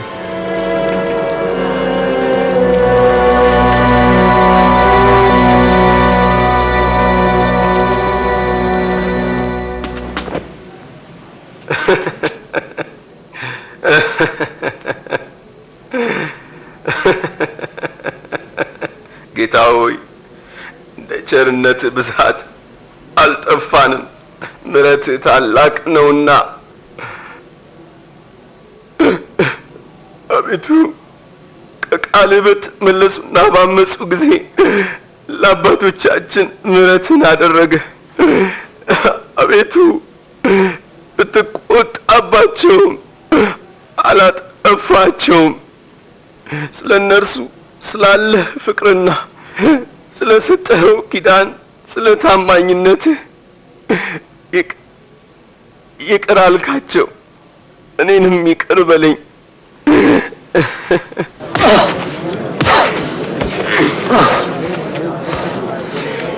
እስቲ በቃ ማነው የመታ? ትንቢት ተናገር።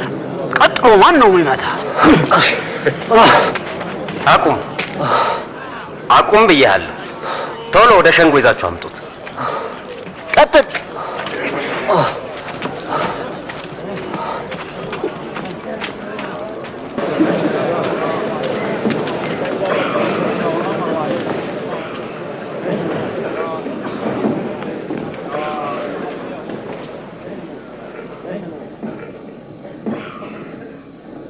ንገረን፣ አንተ መሲህ ነህን? ብነግራችሁ እናንተ አታምኑኝም። ጥያቄም ብጠይቃችሁ ፈጽሞ አትመልሱልኝም።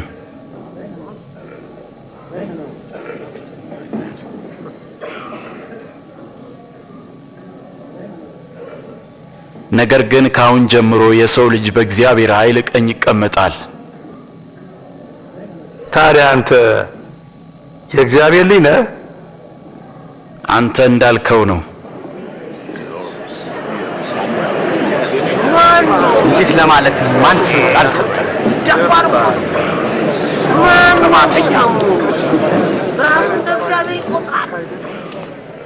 ያለውን እኛ በጆሮአችን ሰምተናል።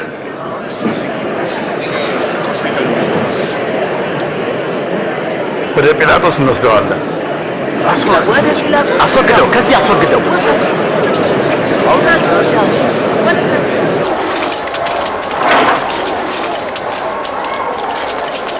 ቀጥል።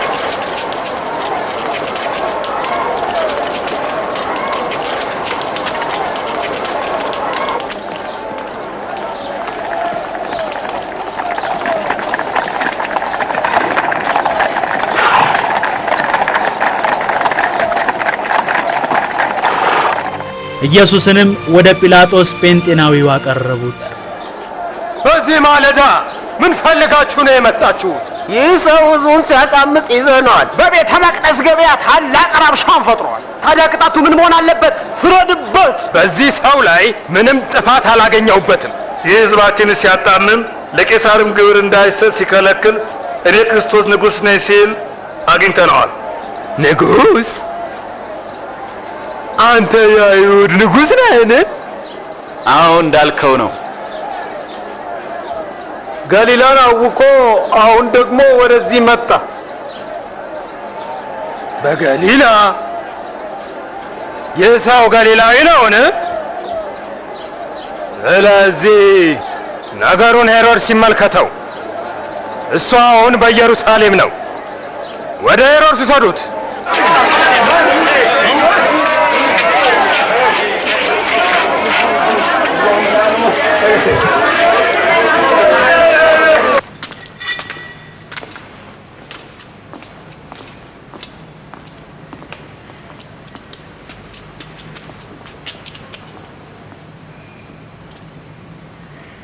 አንተ ራስህን ማን ነኝ ትላለህ?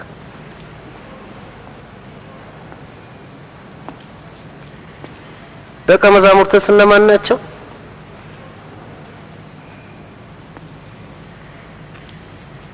ብዙ ተአምራት እንደሰራ ይወራል።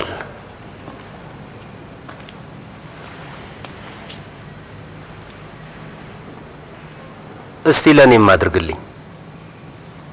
ንጉሥ ሆይ፣ ይህ ሰው ሕዝቡን ሁሉ ያሳምጻል፣ ራሱንም ንጉሥ ነኝ ብሎ ይጠራል። ይሄ ሰውዬ ንጉሥ?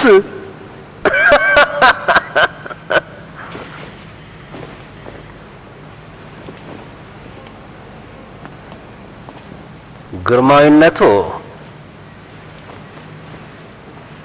በደንብ ግረፉት።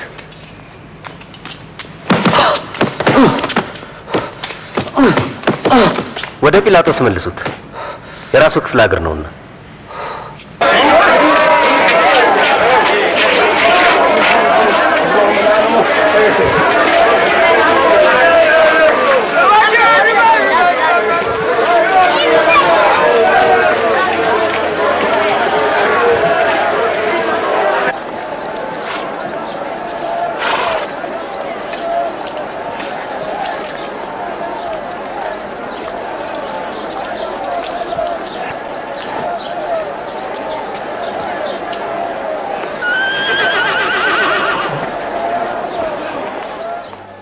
ኢየሱስን እንደገና ወደ ጲላጦስ መለሱት። ይህ ሰው ለሞት የሚያበቃው ምንም ነገር አልፈጸመም።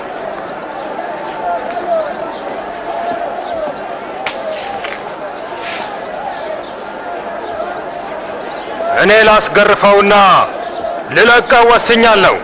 በዚህ የቂጣ በዓል ላይ አንድ ሰው እንድትለቅልን ቃል ገብተህልን ነበር። ለኛ በርባንን ፈተህልን? አዎ።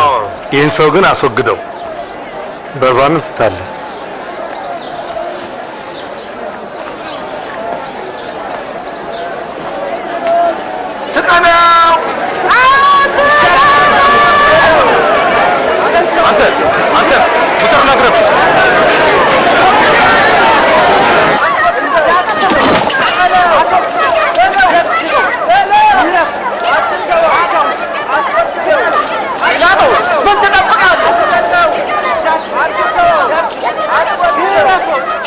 በሚገርፉትም ጊዜ ኢየሱስ የአይሁዶች ንጉሥ የናዝሬቱ ኢየሱስ እያሉ ያፌዙበት ጀመር። ለምን ታሰቃዩኛላችሁ?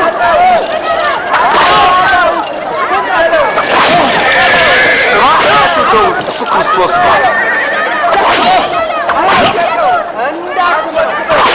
ምንም ነገር አላደረገም።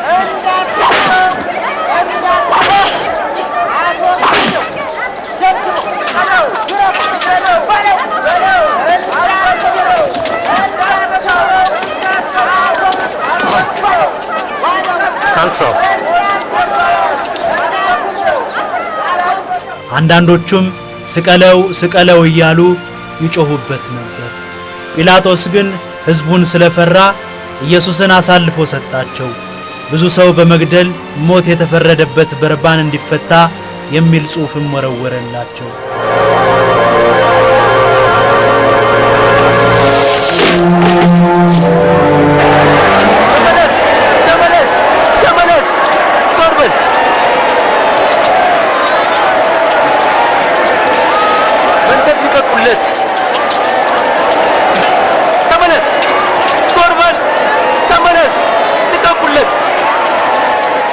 ከተከተሉትም መካከልም ዋይ ዋይ እያሉ የሚያለቅሱና ሙሾ የሚደረድሩ ሴቶች ነበሩ።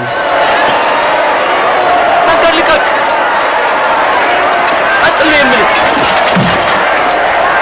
ተነሳ ተነሳ።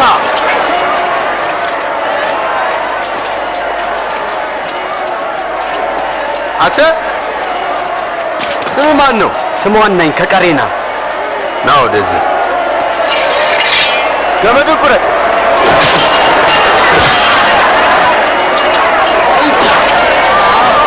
ተሸከም።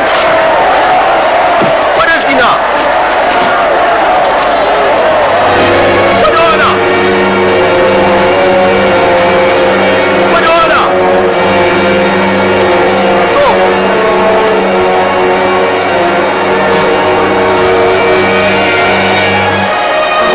አጥሩ መንገድ ልቀቅ።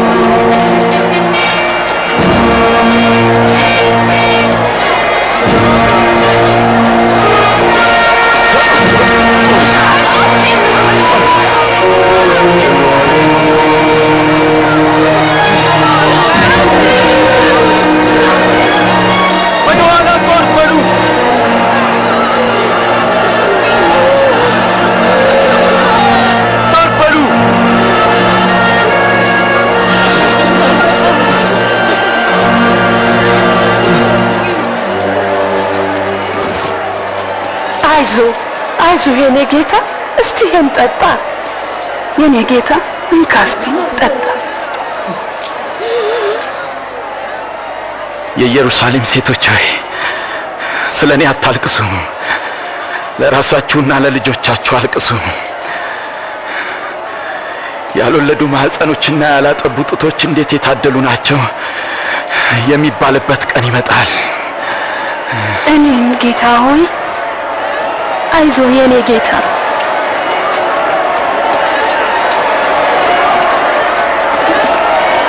ቀጥል። ወደዚህ ወደዚህ። ፍጠን ፍጠን። አሁን አንተ ሂድ። ቀጥል። ፍጠን ሂድ። ፍጠን። አሁን ቀጥል ቀጥል። አሁን ቅደም። አሁን በል።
ገመዱን ፍታው።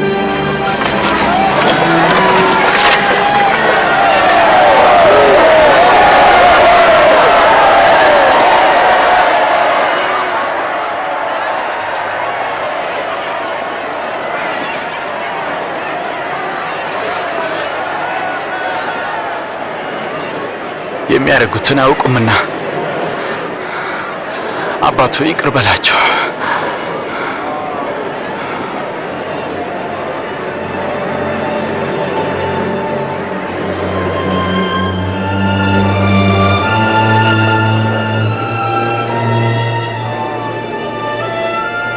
እሱ ሌሎችን አዳነ። እስቲ አሁን ራሱን ያድን። አንተ ክርስቶስ ከሆንክ እስቲ ራስህን አድን። እስቲ ከመስቀል ውረድ። እስቲ ከታምራቶችህ አንዱን አሳየን።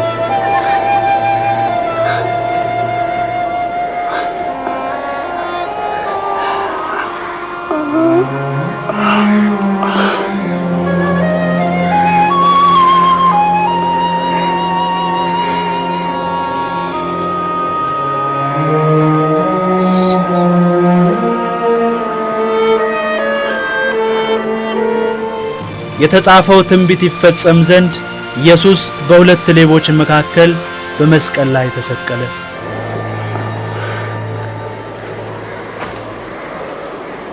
ይህ ተራ ልብስ ሳይሆን ውድ ልብስ ነው። ወደዚያ እንሂድ። አትቅደደው፣ ልንገርህ። ዕጣ እንጣጣል። ወታደሮችም የኢየሱስን ልብስ ማን እንደሚወስደው ዕጣ ተጣጣሉበት። እድለኛ አሸንፋል።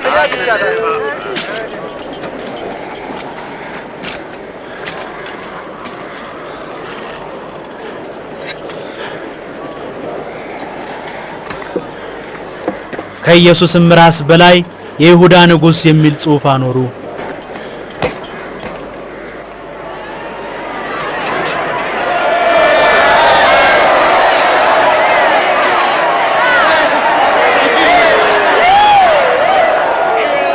ወታደሩም ስፍንግ በሆምጣጤ ነክሮ ወደ ኢየሱስ አፍ አቀረበለት። እስቲ አይሁድ ንጉሥ ከሆንክ ራስህን አድን። ኢየሱስ ግን እምቢ ስላለው አሾፈበትና በራሱ ላይ ጨመቀው።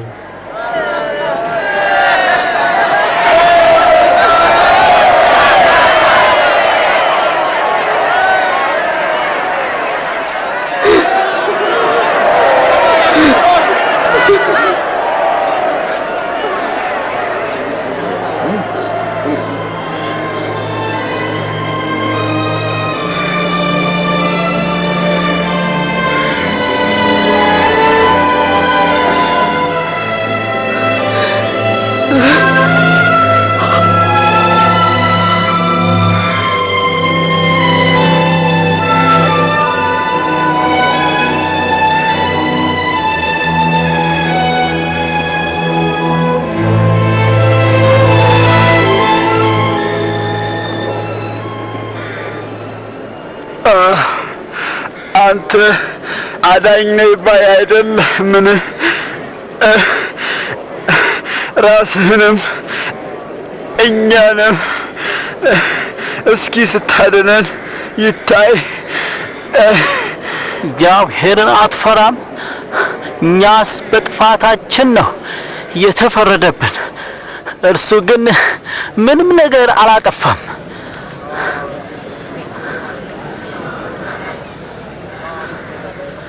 ጌታ ኢየሱስ ሆይ በመንግስት በመጣህ ጊዜ አስበኝ። እውነት እልሃለሁ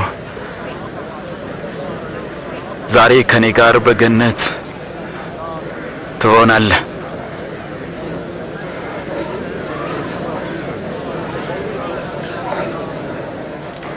ጊዜውም እኩለ ቀን ነበር። ጨለማም ሀገሩን እስከ 9 ሰዓት አለበሰው።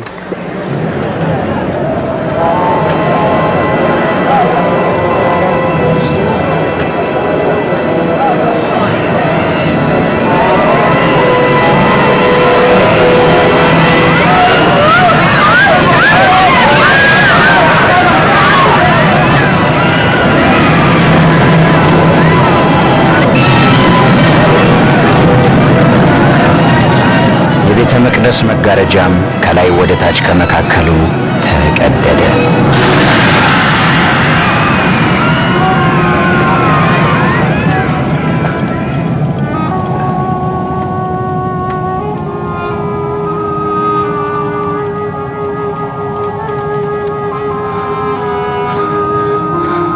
አባት ሆይ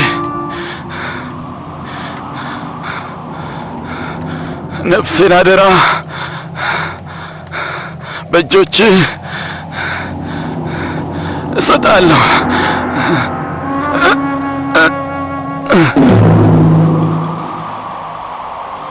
የወታደሮችም አለቃ የሆነውን ሁሉ ባየ ጊዜ ይህ ሰው ጻድቅ ነበረ ብሎ እግዚአብሔርን አከበረ።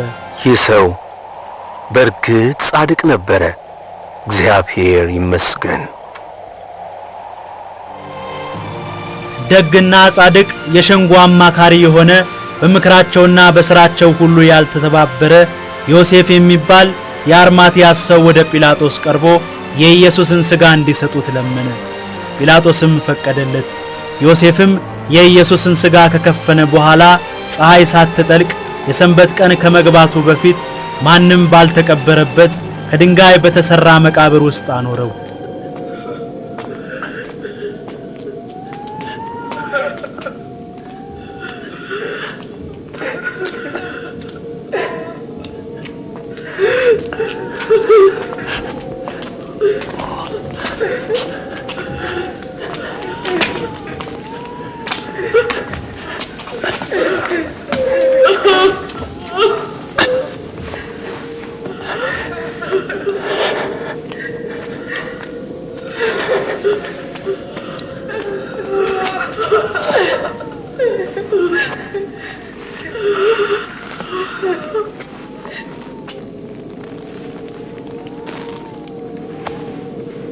በኢየሱስም ያምኑ ከነበሩት ጥቂቶቹ ወደ መቃብሩ ተከትለውት ገቡ።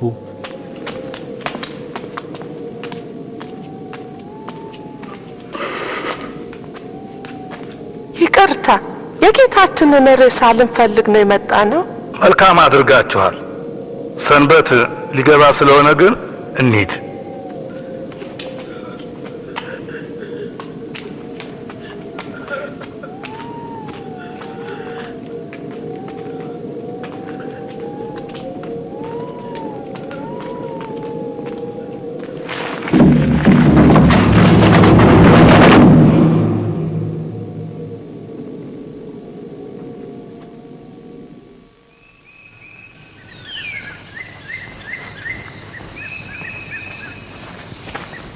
ከሳምንቱ በመጀመሪያው ዕለት ማልደው ያዘጋጁትን ሽቶ ይዘው ወደ መቃብሩ መጡ። በመቃብሩም በመጡ ጊዜ ድንጋዩን ከመቃብሩ ተንከባሉ አገኙት። ወደ ውስጥ ሮጠው ገቡ፣ ግን የኢየሱስ ሥጋ በቦታው አልነበረም።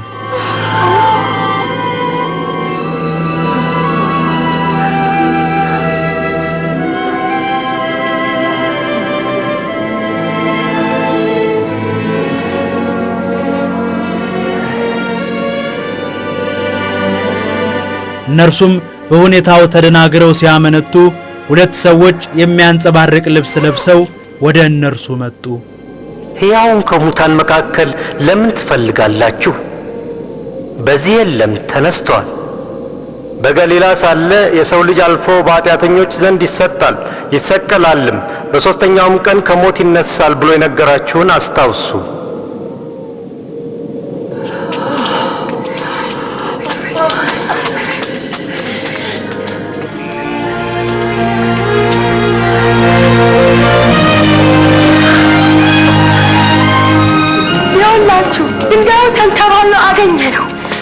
ወደ ውስጥ ስንገባ የጌታ አካል አጣ ነው። የለም የጌታችን አካል ተወስዷል። እናም ሁለት መላእክት አየን፣ እንደ ፀሐይ የሚያንጸባርቁ በታላቅ ድምጽም ሕያውን ከሙታን መካከል ለምን ትፈልጋላችሁ አሉን። ይገርማል። እውነቴን ነው። እመኑን እንጂ እመኑን። እኛ አይተናል፣ እናንተም ሂዱና እዩ። መቃብሩ ባዶ ነው። ጴጥሮስ እመን፣ ጌታችን ተነስቷል።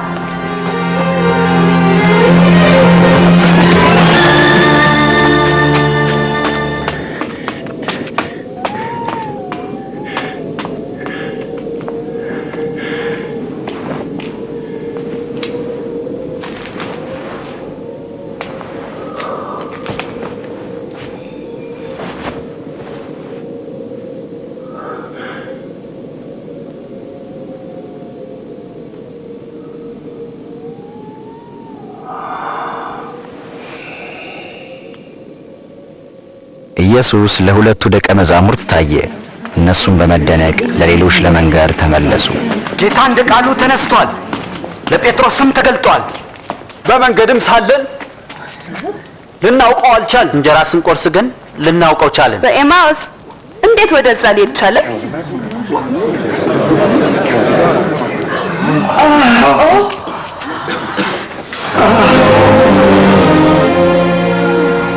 ሰላም ለእናንተ ይሁን።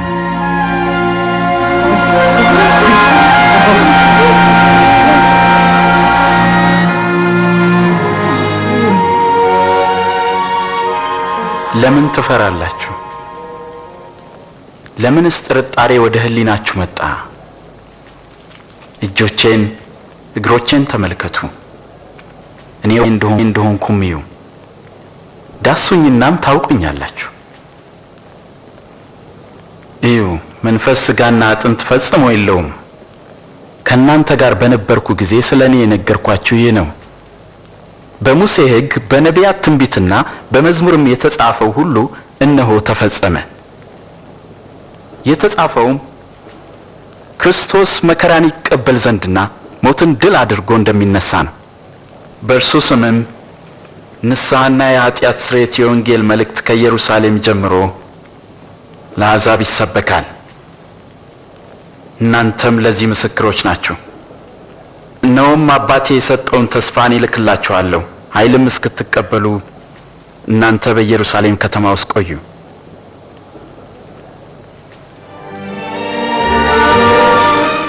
ከዚያም ወደሚያርግበት ይዟቸው መጣ።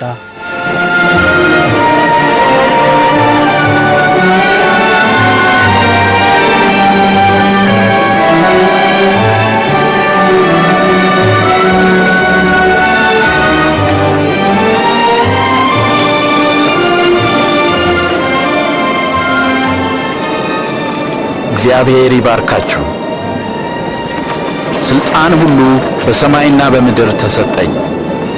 እንግዲህ ሂዱና አሕዛብን ሁሉ በአብ በወልድና በመንፈስ ቅዱስ ስም እያጠመቃችኋቸው ያዘዝኳችሁንም እንዲጠብቁ እያስተማራችኋቸው ደቀ መዛሙርቴ አድርጓቸው። እነሆም እኔ እስከ ዓለም ፍጻሜ ድረስ ሁልጊዜ ከእናንተ ጋር ነኝ። አሜን።